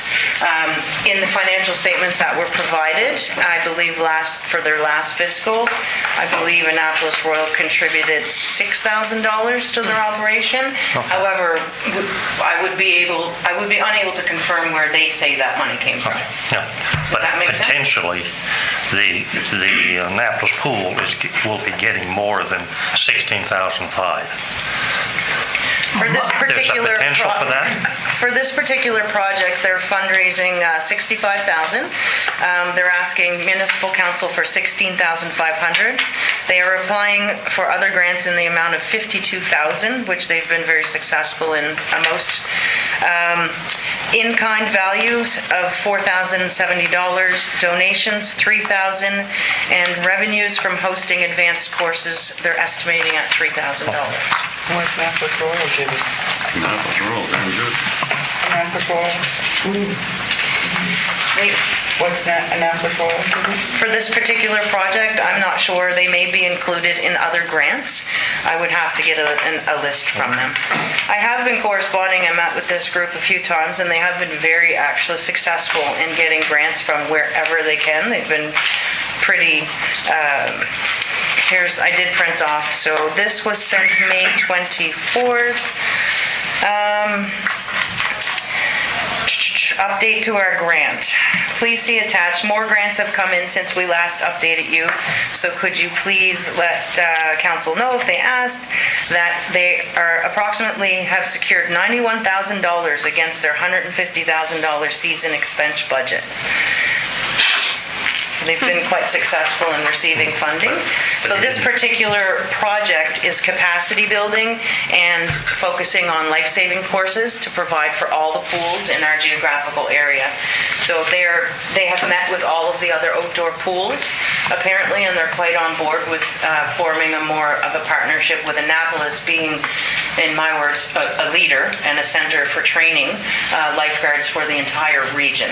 So their proposal that they've submitted is not just capacity building for them, which it is, an increase in hours, their target goal of operating everything for free, so everybody who goes there will not have to pay anything. And they've also reached out to the other outdoor pools, and they're going to work together to make sure everybody has a proper amount of staff and training. That's what they've indicated in their plan. I guess I'd like to ask, training at what levels? Just basic life-saving? No, they plan to do everything from basic swimming and right up to the NLS qualification. Councillor Cotw. Again, it's kind of sad that we don't see Annapolis Royal contributing. They may be. Maybe the Prime Minister's contributing too. Who knows? But we're not seeing Annapolis Royal stepping up and supporting their own swimming pool. In their town, I realize that probably a high percentage of people that use it are from the residents of the municipality. Okay, they have put in a grant application, Councillor Cotw, to the town of Annapolis Royal, but they did not indicate how much. And they're waiting to hear back. Because last week I happened to notice that someone asked what it cost to take their kids to the Greenwood pool. And it was, I think, $12 a day to take their kids to the pool. So if we're given a big amount of funding, and I realize this isn't for programs for the pool, this is more or less, in my mind, for training lifeguards for every pool across the county. Again, I have a problem by supporting one pool heavily and none of the other pools. What are our kids doing in the East End? What are our kids doing in Cornwall Square? You know, those are the issues I'm having, and I've had them with several recreational things going on in our county, is that if we're taking our taxpayers' dollar and supporting one heavily, the rest of our taxpayers are losing. I don't disagree that they probably could use it. I don't disagree with what they want to do with it. I just want to make it clear that all of our residents aren't getting the blossom out of it. Thank you. Further discussion? All in favor? Opposed? Carried unanimously. Deputy Warden, could you do the last three, please? I move that municipal council approve a grant to the South Shore Annapolis Valley Trail Association in the amount of $5,000 to support trail maintenance and upgrades for Annapolis County sections of the trail in accordance with AM 1.4.9 Community Grants Policy. Thank you. Seconded by Councillor Sheridan. Discussion. All in favor? No, I had a question. Please. I believe I know the answer, but is this the more than the third time that this group has applied for funding? I know we have ignored that with previous things, but just for my information. Sure it is. Every year. They've applied for it since I've been on council. Yeah, every year. And I think that applies to the next two as well. Sure. 15 years. Huh? 15 years at least, he said. Oh, yeah, okay. At least. Okay, any other discussion? All in favor? Yes. Thank you. Opposed? Carried. Deputy Warden, please. I move that municipal council approve a grant to Annapolis County Trail Society in the amount of $5,000 to support continued improvements to the Harvest Moon Trail Annapolis County sections in accordance with AM 1.4.9 Community Grants Policy. Thank you. Seconded by Councillor Prout. Discussion. All in favor? Yes. Thank you. Opposed? Unanimously passed. Next. I move that municipal council approve a grant to the Annapolis Valley Trails Coalition in the amount of $5,000 to support trail and park developments in Annapolis County in accordance with AM 1.4.9 Community Grants Policy. Thank you. Seconded by Councillor Enslow. Discussion. Councillor Collins. Since this is the last one, it's time we looked at this policy. I'm very glad that we're following the existing policy. The $5,000 isn't quite enough in my mind. So Thank you. One of my recommendations. Last year, municipal council did give these groups what they wanted. Not sure if you might have seen it in the detail in the columns. Two out of these three organizations were supported by council with their asks and went above what was recommended by staff last year. Yes, correct. Any other comments? All in favor? Yes. Opposed? Carried unanimously. That was a great session, and it really should make us proud what we do for the citizens of our town. I think we're very conscientious. Sure can make the scratcher hit. I say the grant process is the best. Gordon, can I make a motion at this time? It's very rewarding. Sure, why not? I'd like to make a motion that we review our policies to do with community groups by the end of October. And why do you want it done? I mean, because Some of the pricing is, we haven't increased it for a long time. We also heard that we increased it last year knowing that things have gone up, but then we decreased them this year back to the policy. So I think the policy should be looked at. I know that in the past, staff has asked us to make a policy that they could follow. And I would like to see us make new policies up to today's standards and staff follow that. Because I don't enjoy having the conversation, should my hall reapply because somebody else thinks some other hall should get some? We make a policy and stick to it. And if they need to be upgraded because the cost of things have gone up and our policies haven't seen that increase, we need to review our policies and make a policy so staff can follow it. all right, how about to review the grants policies to bring them more in line with existing policy, with existing conditions. Cost and conditions. Costs and conditions, comma, by the end of October. I'll second that. Thank you. Discussion? All in favor? Yes. Thank you. We're now on page 96. Oh, wait. If I may, Yes? I would like to make a motion as well that included in that review of those policies, that council be provided with all information on all grants that the county gives out annually.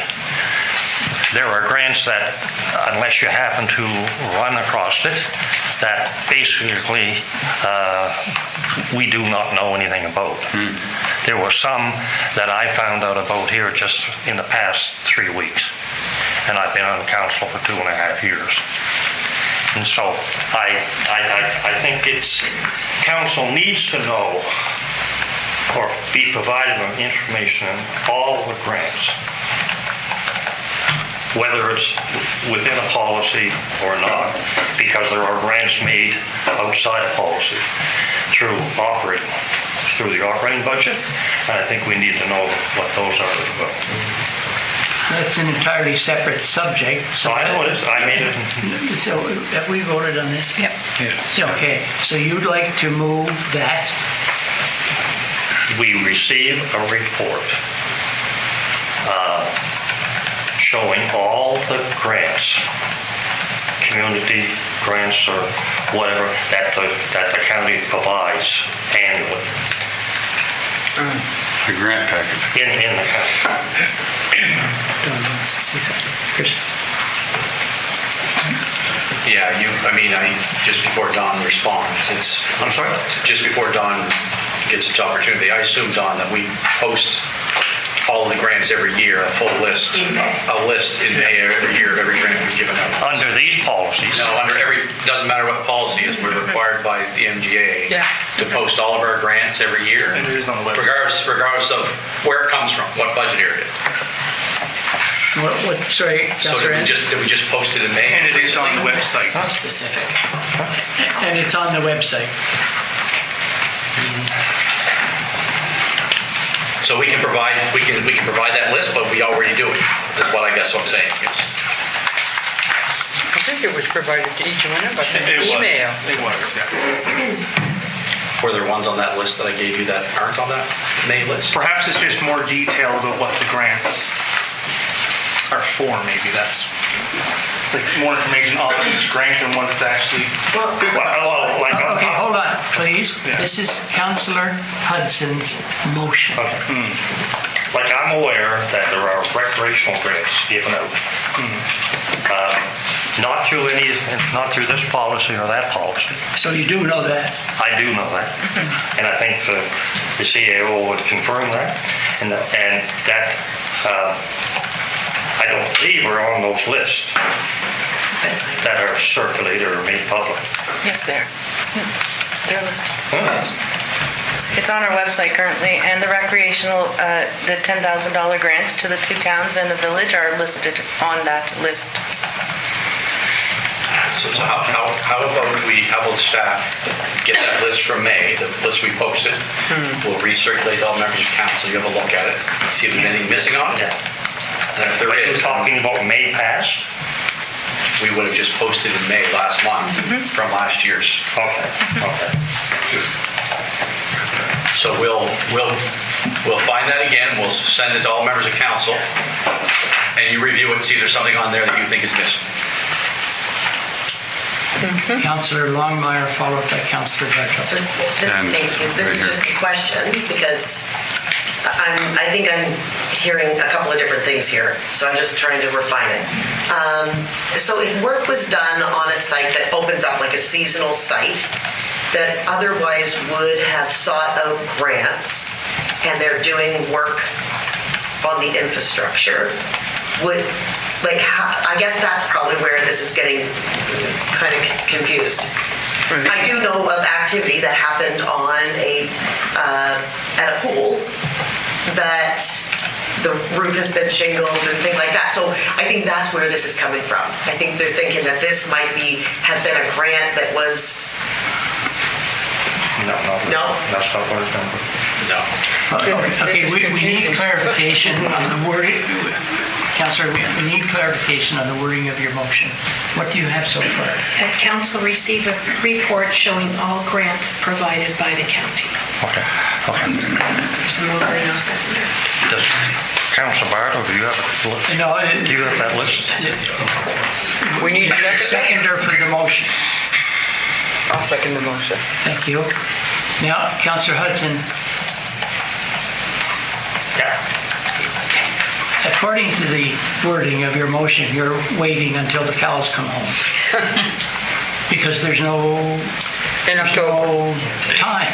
We'll give it to you tomorrow because we already have a list that's created. Councilor Bartow has it, so. Yes, so. Councilor Bartow? This is for a report listing for 22-23. We're on 23-24 now. And I was just looking at it thinking, oh yeah, well there's something that says 22-23, but the grants that we just reviewed today are at the fiscal period, right? Yes. So I was looking at it and saying, oh yeah, the pool society already got $2,000 here. I was trying to add that on, but in reality, this is a report for last year's. That's right. Does this include everything that we just went over today with the community grants, plus the annual ones that they get, I think that was what Councilor Hudson was after, well, combined report. And that list should include them all. Yeah. It should include them all? Yes.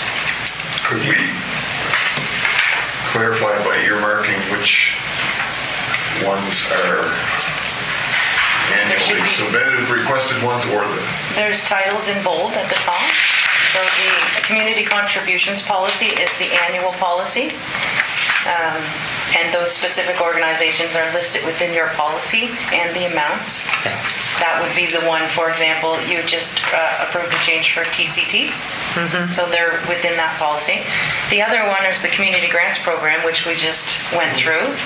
And the other one on there would be the regional recreation grants that to support town programs and services that our county residents use. You have a grants wharf policy for wharves. Nobody took advantage of that last fiscal year, but you'll see them this year, one coming to you next month. And those are the ones I work with. So the community grants policy, and then there's marketing and promotions, and then there's... So within the community grants policy, which we just went through, there's different categories with different criteria for each one within the same policy. So under those titles, there's several of those categories that we went through today. Yes. Yeah. Which ones were the ones we did, I guess, large capital grants? Councilor John. Thank you very much. There are a lot of things. There are a lot of things on the Annapolis County website. It's impossible to navigate. I've heard you say so yourself, sir. My question would be, it doesn't matter how impossible it is as long as the information's there somewhere. But are all the grants available through Annapolis County listed on that website with their qualifications explained? And I believe that's what council needs to know, is actually what grants are available out there and what are the qualifications for them. That's what we need to know.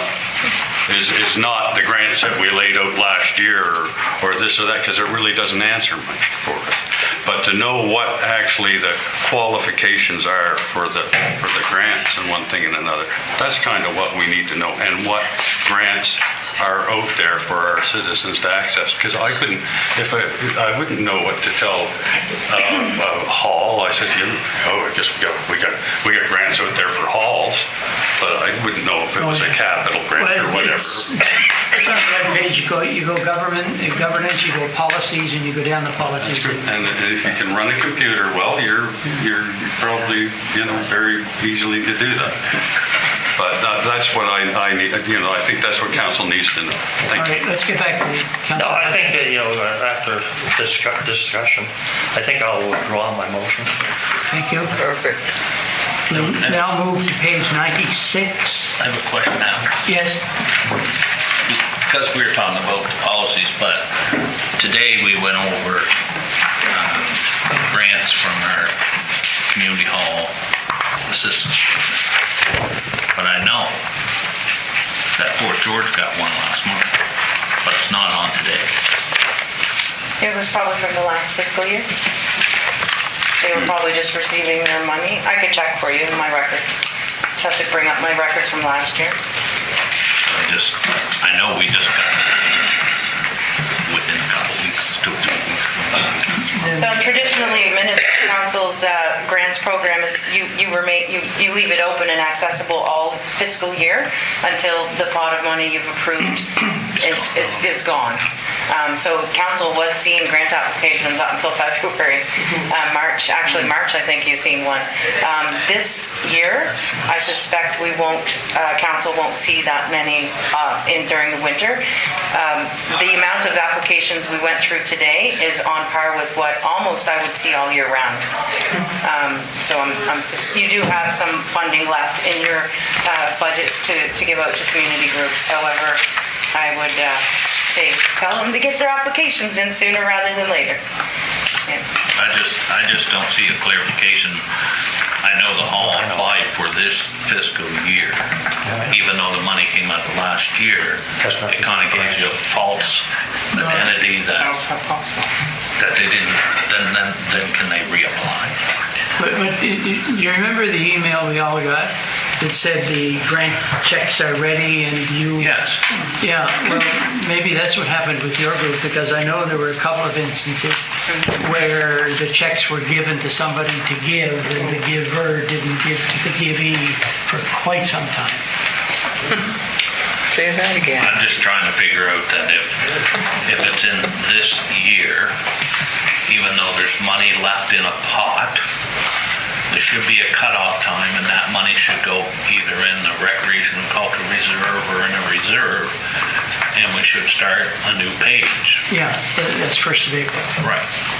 So anything that's given out after 1st of April shouldn't come out just because there's money left over from here. No. But when the grants were made, they were made, for instance, the Cornwallis Park Community Association got a grant from last year's money, but they didn't get the check. The check made its way into my hands in this fiscal year to give to them. So they can apply again. Oh, yes. For this year. Every year, you can reapply for something. Well, not for the capital. Fort George. That's right. Every 3 years. So the letter that goes with the check indicates the fiscal year that the grant came out of? Yes. We applied the year before for a grant, so I know it was this year's grant. Because I told the committee to put their application in. But the money came out of last year's funding because there was money left over. Did they get money?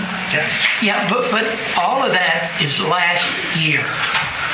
The money and the giving. Even though they got the check after the beginning of the new fiscal year. And then, I don't know if they applied again. But you can get a check the 30th of March and apply on 1st of April. I understand that, Alex, but we got a grant last year and got the funding. We applied here in the last few months for a new grant for this fiscal year, and we got our money. You wouldn't have got your money because it's never been approved. It's fiscal year too. We would have if they would have took it out of last year's funding. But we might have received the application during the last fiscal year. Fiscal year. Because we did approve something in... Yes, we did.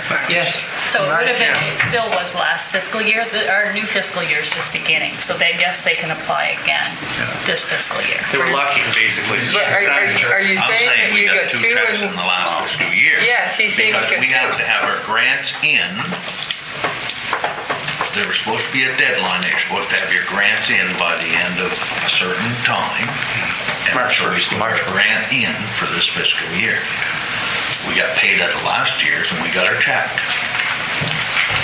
So we'll check to see if they were paid twice, and then we'll Take it back from. we'll issue the it's a recall notice on the We'll check. reapply this year. We already did reapply this year. So then you won't be able to get anything. You already.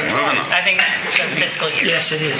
Yes, it is. Okay. So we'll have staff, we'll check and see. And the letter with the check states which fiscal year So the it's money came. important. But what I'm saying is that if you apply to go in this fiscal year, and there's money left in last year, and you're taking money out of that.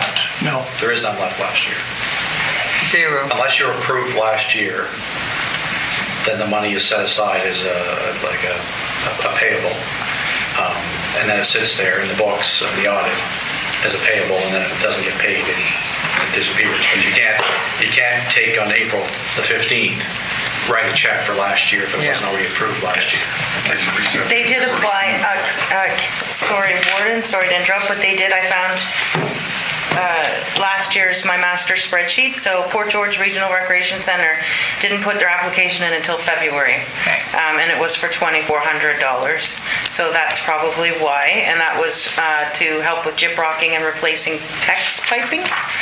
And the recommendation was made at Committee of the Whole in March. So that was probably why there was a delay in receiving the funding, and it would have seemed like it was a new fiscal year. So So that's last fiscal year, so my hall can reapply this year for. yes, that's Oh, correct. yes. Yeah. They put their But no more than 2,400. Exactly. Why did you give it a 12? Not a penny. Councillor Enslow was correct in saying they were lucky because we had you guys had money left to give out. Yes. If your budget was depleted, I would have said, I'm sorry, I'm going to have to save your application for the next fiscal year. That's right. And I would have tucked it away in a file until you approved the current fiscal year. Say no more. All right. Thanks, Nancy. Am I out of the hot seat? Let's go to page 96, the Deputy Warden's report on a meeting of the Inter-Municipal Service Agreement Board, which you've all had time to take a look at. Are there comments?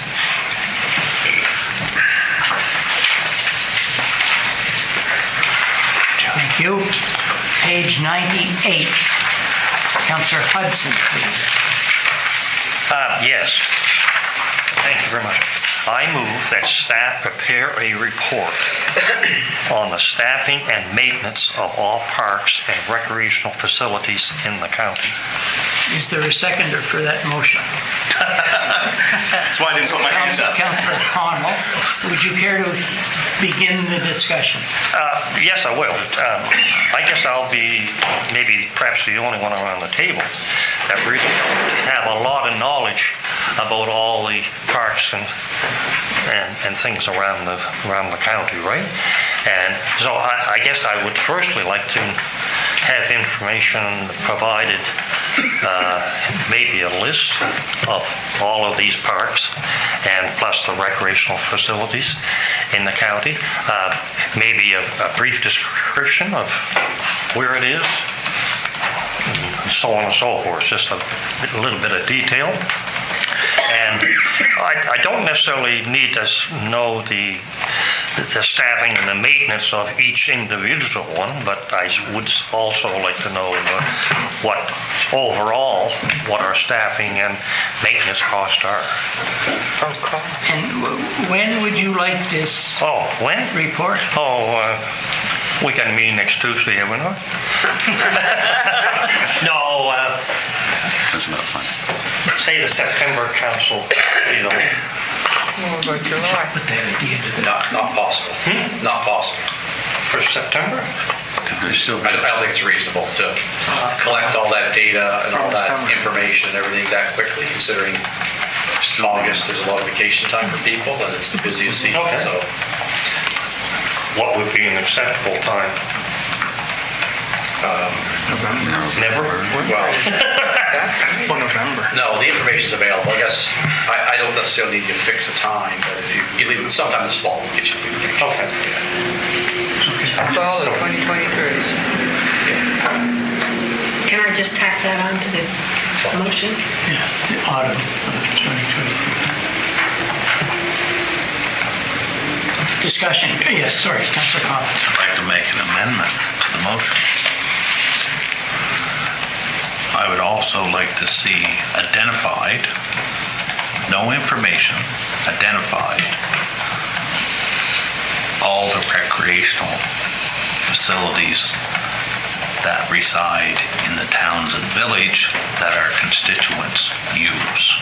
Doesn't have to, I don't want no information on them, but I want it identified what recreation facilities that our constituents use within other boundaries.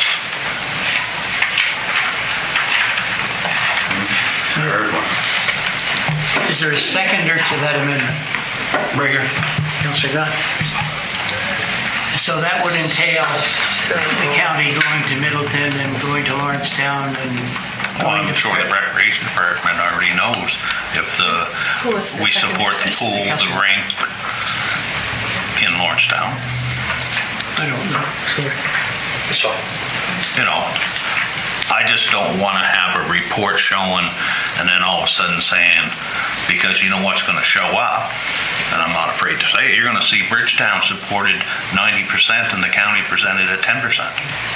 But that's not a true picture of our recreation and parks that support our constituents.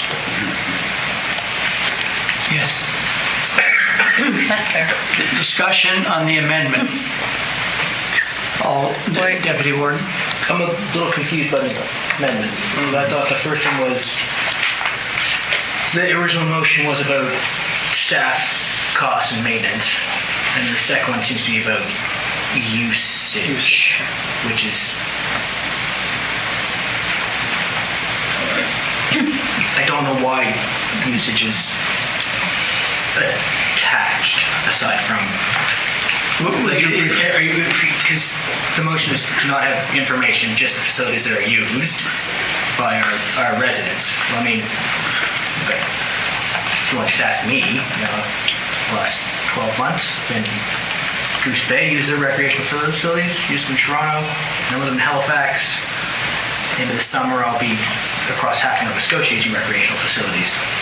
So I'm confused by how the amendment's going to collect sort of any information about. Are you saying that we should have two motions? I'm saying I don't understand what I thought the amendment was asking for which recreational facilities get used by our residents. And my examples of recreational facilities I will use in the next, or have used in the last 12 months sort of thing, are quite broad and a very long ways away from us, and have nothing to do with our maintenance and operational sort of costs. And so, but the last comment by Councillor Connell was about usage and like 90% being in Bridgetown. And if you don't have usage numbers attached to facilities, well then you're, I know how you get 90% out of a list. Is my starting to make sense now? Because when you leave out a portion of the equation, you're going to go to where in the county the most facilities are. And where are they? Bridgetown. So you're going to make a false report showing the recreation facilities within our county that our constituents use. I don't care if you go on vacation to Hong Kong and use their facility. It's what the taxpayers are paying for, because when this all comes down, I'm sure there's going to be a dollar value come into effect. Is how much is spent in each area. Why are we worrying about staff and the report on the maintenance and the staff? Dollar value. Everything comes down to the dollar. So when you go to Springfield and you look at the canoe launch, which the bushes haven't even cut in 4 or 5 years, there's been no load of Class A out there. The only maintenance I saw out there was during the fire, somebody did put up a barricade. And that's the only maintenance I've seen on that park for the last 10 years.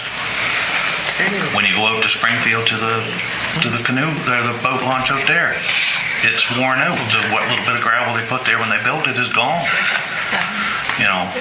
We have a new facility in Cornwallis Park that's going to open. It's going to need maintenance. But right now, if we go with the motion that's on the floor, it's going to show a high percentage of what's going on in our county, recreational, in the town of Bridgetown. Because that's where all the money is going right now. I'm hoping this report will come out that we can see where we can equalize out some of the funding across our county with our parks and recreation. That's what I'm hoping that'll come out of this request. But if we don't include my constituents using parks and recreation in the towns they live beside, it's going to reflect that a big portion of it is going into Bridgetown, and then they'll scream and say, well, you guys are misusing us, but we're only doing half the equation as far as I see if we don't include, and I don't want to find out what it costs to run them. I just want it identified that here's the recreation places that the East End may use versus county-owned facilities. I'm sure that people in Nickdall go to the town of Middleton and walk around the Rotary Park. I see them all the time down at the River Park going for walks and take their dogs for a walk. They're not within the county, but they're being used by our county residents. And all I want that is for that we can identify that we are getting use of facilities outside of the town of Bridgetown. That's fair. Okay, Councillor Anslow, you're talking about the amendment. Correct. Right. I don't know, maybe I'm just a little confused, like, correct me if I'm wrong, that what we're looking for is all of the areas that can be used for recreation within our county, right? Which include town of village. No, for sure. But that's good to have. Okay, we know where to go. Well, we can look at that booklet that just came in the mail. But with that information, we don't know who uses it. We don't have the numbers of usage. So, yeah, it's good to say, yeah, this is what we have. And then for someone to make an assumption that, oh, everyone uses Bridgetown. Or everyone doesn't use Bridgetown, but all our money goes there. But we have all this stuff you can use, but we have no idea how many people use it. Like, if we want a true depiction, then we really need to have someone on the ground that's clicking with a clicker to say, yep, at this place in Springfield, we had 5 people today. Or this place, we had 14 people. And then ask them, are you from Bridgetown? Area proper? Or are you outside? Where's your tax? Like, to get a true depiction, we really need to do an audit of the sort. But knowing what they can do and doing something about it is two totally different things. So it just seems like it's a big assumption, like always, that Bridgetown gets all the money because we have facilities that the county owns. But the exercise to know what we have, even though it's in the booklet, but we don't know who uses it or how many people use it to judge it against the staff and the maintenance. Like, I 100% agree that we need to look into it. Yeah. 100%. Because I use places up in Delapse Cove and we go to different places. And, how is that being tracked? It's really not. But for it to be a clear target on Bridgetown is how I feel about it. That, what is the end result? Like, what are we going to impact? Councillor Sheridan, please, and then we'll try to just for clarity, I think that what the amendment was supposed to be asking was that how many people use, or what facilities are used by county residents in the whole county, which includes Lawrencetown, Annapolis. I don't think it was how many people use the facilities. But that's not. It has nothing to do with it. I think it was just what do we have to use in the county? What would we use that information for? Okay, Sorry. Using the information to list out what facilities we have and are we treating each area fairly. And I think it would be helpful. So I'll support the amendment. I'll ask the clerk to read the amendment again, please. Yes, Was please. moved by Councillor Connell, seconded by Councillor Gunn, to amend the motion to add in the identification of all recreational facilities that reside in the towns and village that our constituents use. Yeah, no. Is that okay with you? That's fine. I understand it. It's, Okay. we're not going to track the number. No. That can be used Number by our assumed by default. Yeah. The county residents use every facility. in Yeah, Annapolis County. right. My point, sir, is that it's gonna decrease the finger pointing at Bridgetown. If we do it the way this motion is put forth, Bridgetown's gonna show up like a sore thumb. Because we're not including anywhere that our constituents go. Yeah. I'm trying to tell you that this is gonna show more evenly across our county what's available and how much we support it at. We don't include them. I don't have no problem. Vote down my thing. But when it comes, it's gonna make it look like Bridgetown's got all the money going to it. Yeah. Because you're not even including the facilities in our county that their constituents are using other spots. Okay, hold on. I've got Councillor LeBlanc, Gunn, and Hudson. Councillor LeBlanc, please. Thank you. I think this is being complicated for no reason.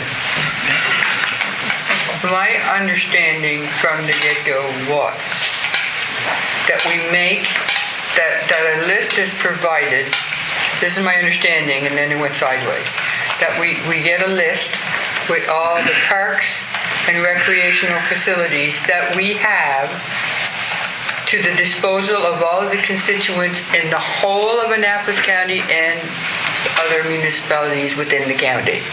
Right. Period. And there'd be the list. I thought it was going to be a good thing to say, here, we have a list, look at all the things that we can do in all of Annapolis County. But now it's gone this way and that way, and it seems to be complicated. And it doesn't matter where they are. I don't care where they are, as long as we can show where they are, so people who really don't know, oh, there's something there, maybe I'd like to go see that, even that it's big or small or, off on the tracks or whatever. So when I listen to the motion and the amended motion, it's all over the map. No, I think it's clear. No. Councillor Gunn, please, followed by Councillor Hudson. Thank you so much. I agree with the motion, and I agree with the amendment to the motion. I think this is all great information we need. Thank you. And we should have, hold on. But I think we could also make a great summer job out of this for next year to collect the information. We could probably even get a little money for a summer student to collect this information for us. And then probably next fall, we'd be able to make a pretty good determination on what we were actually funding here, there, and across the county. Thank you. You need more than one. So that puts it into the autumn of 2024. I suspect that's probably when we'll get some information back. All right, thank you. Councillor Hudson. Yes, I just want to make a point. In terms of a lot of maintenance costs going into the recreational facilities at Bridgetown, on the surface, I guess that would seem correct. But really, in fact, I don't believe it is. If you dig down into it, it's not. Through the community rate, Bridgetown residents pay $55,000 towards recreation in Bridgetown. And if you want to add up the maintenance cost, staffing maintenance cost, I'm taking the sports hub out of this equation, right? Could I ask you a question? Yes. When you read the motion, when you read the amendment, you can classify that as being in the abstract. I mean, exactly what it is. You're now bringing up Bridgetown. But you just said it.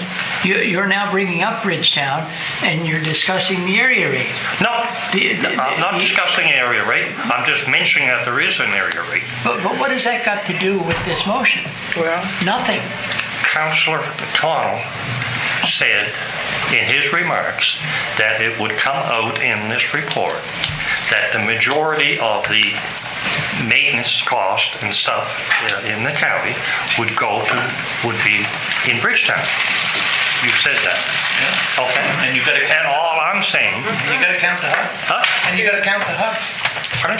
You gotta count the hub. It's in Okay, Bridgetown. so there we are. That's come along after the fact, right? This hub is, Okay, hold it, please. The motion and the amendment, to me, are fairly clear. If they're clear to me, and if the CAO said, as he did, that he could live with that wording, why don't we let the process unfold? And if what we're presented is not what we asked, we'll say, sorry, we meant this, or we meant something else. But what we're tending to do now is to discuss the situation after we get the reports, if the reports give us what we want. So let's vote on the amendment. Okay. And that's exactly what I wanted to say. So Yeah, thank you. I wanted to get ahead of it. Okay, once more, the amendment, please. Carolyn. Was moved by Councillor Connell, seconded by Councillor Gunn, to amend the motion to add and the identification of all recreational facilities that reside in the towns and village that our constituents use. All in favor? Yes. Opposed? The amendment is carried. We will now vote on the motion As amended. as amended. Can we hear the whole? Oh, can you ever? Would you then just give me a second till I get it cut and pasted all in one spot?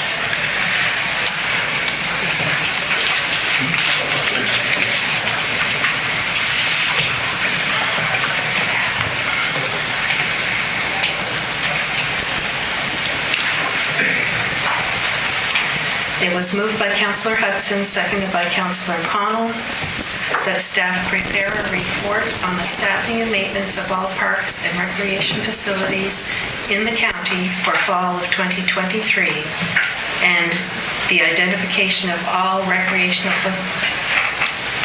and add. You have to fix the English when you cut and paste. And add the identification of all recreational facilities that reside in the towns and village that our constituents use. All in favor? Yes. Now, in the movie, this is when we stand up and we tell everybody else how good we are, and we go home. But we're not going home. Page 99. Deputy Warden. Is there a declaration of interest on this item? Yes. I am. And could you repeat for me what your interest is again, because I didn't get it at the beginning? Are you an employee? Is that what I you said? am a federal employee for the Royal Canadian Mounted Police, so I feel I have a invested interest in the survey. Are you leaving the table or pushing back? I'm sitting out, yes. Yes, thank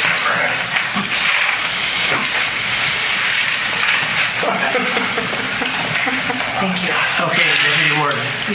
I move, in accordance with precedents, that we form a working group of the councilors from the Police Advisory. Police Advisory Committee, Councilors LeBlanc and Crook, and the Warden Morrison, to be appointed to. Sorry. Wait. Sorry, I couldn't understand half of what he was saying. Oh, okay. And the second thing is, I don't even understand where this motion is coming from. It's coming Other than, from, is it's it coming this, from page 99. the survey that's Yes, there? yeah. And you've decided No, that this is going to be the group? If we wait till we get a seconder, Councillor Longmire, you will recall the last time we had a request from the Nova Scotia Federation of Municipalities to fill out a survey. We created a small committee. The small committee met, came up with recommendations, brought them to council, and had some changed and some added and some improved. And so I would think the precedent has been set. And if it's dealing with policing, it would seem to me that two of the people who know most about policing on the council at this time are the people who are on the police advisory board. That's for the assumption. Thank you for your explanation. Well, I would say I am certain that the two people. Discussion. Councilor Cotw. Could I have, I don't think, was there a seconder? Yes, Councilor Longmire. Okay, I'm sorry, I just was looking for clarification. Could I have that read again? Can I read what I That's thought I probably better, captured? because mine is... Okay, just curious. That Councilors Proton LeBlanc of the Police Advisory Board and Warden Morrison form a working group to draft a response to bring back to council for review. Thank you. That's exactly what I said. Sort of. All right, all in favor? No. Councilor Bob. So in the first comment, it was the Police Advisory Board, which would be not only the two of us, there would be four members. It was the councilors. The The councilors. councilors. Okay. So that would be three of us? Yes. Okay. All right, all in favor? Yes. Against? Motion carried unanimously. Thank you.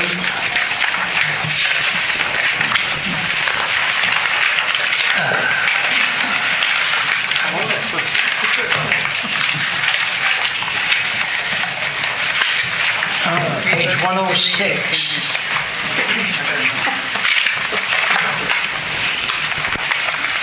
Which is the deputy wardens, Councillor Longmire's and Councillor Long's report from the recent meeting of the Federation of Canadian Municipalities.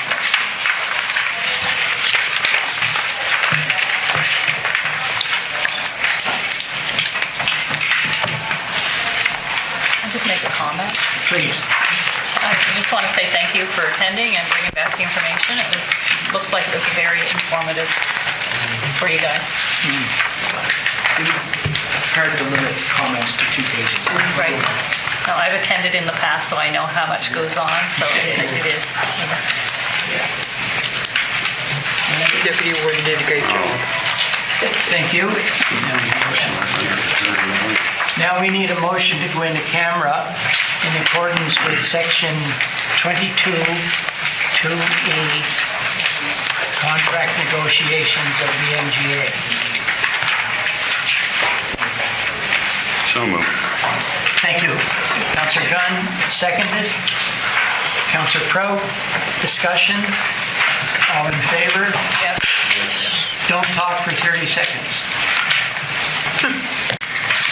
Welcome back.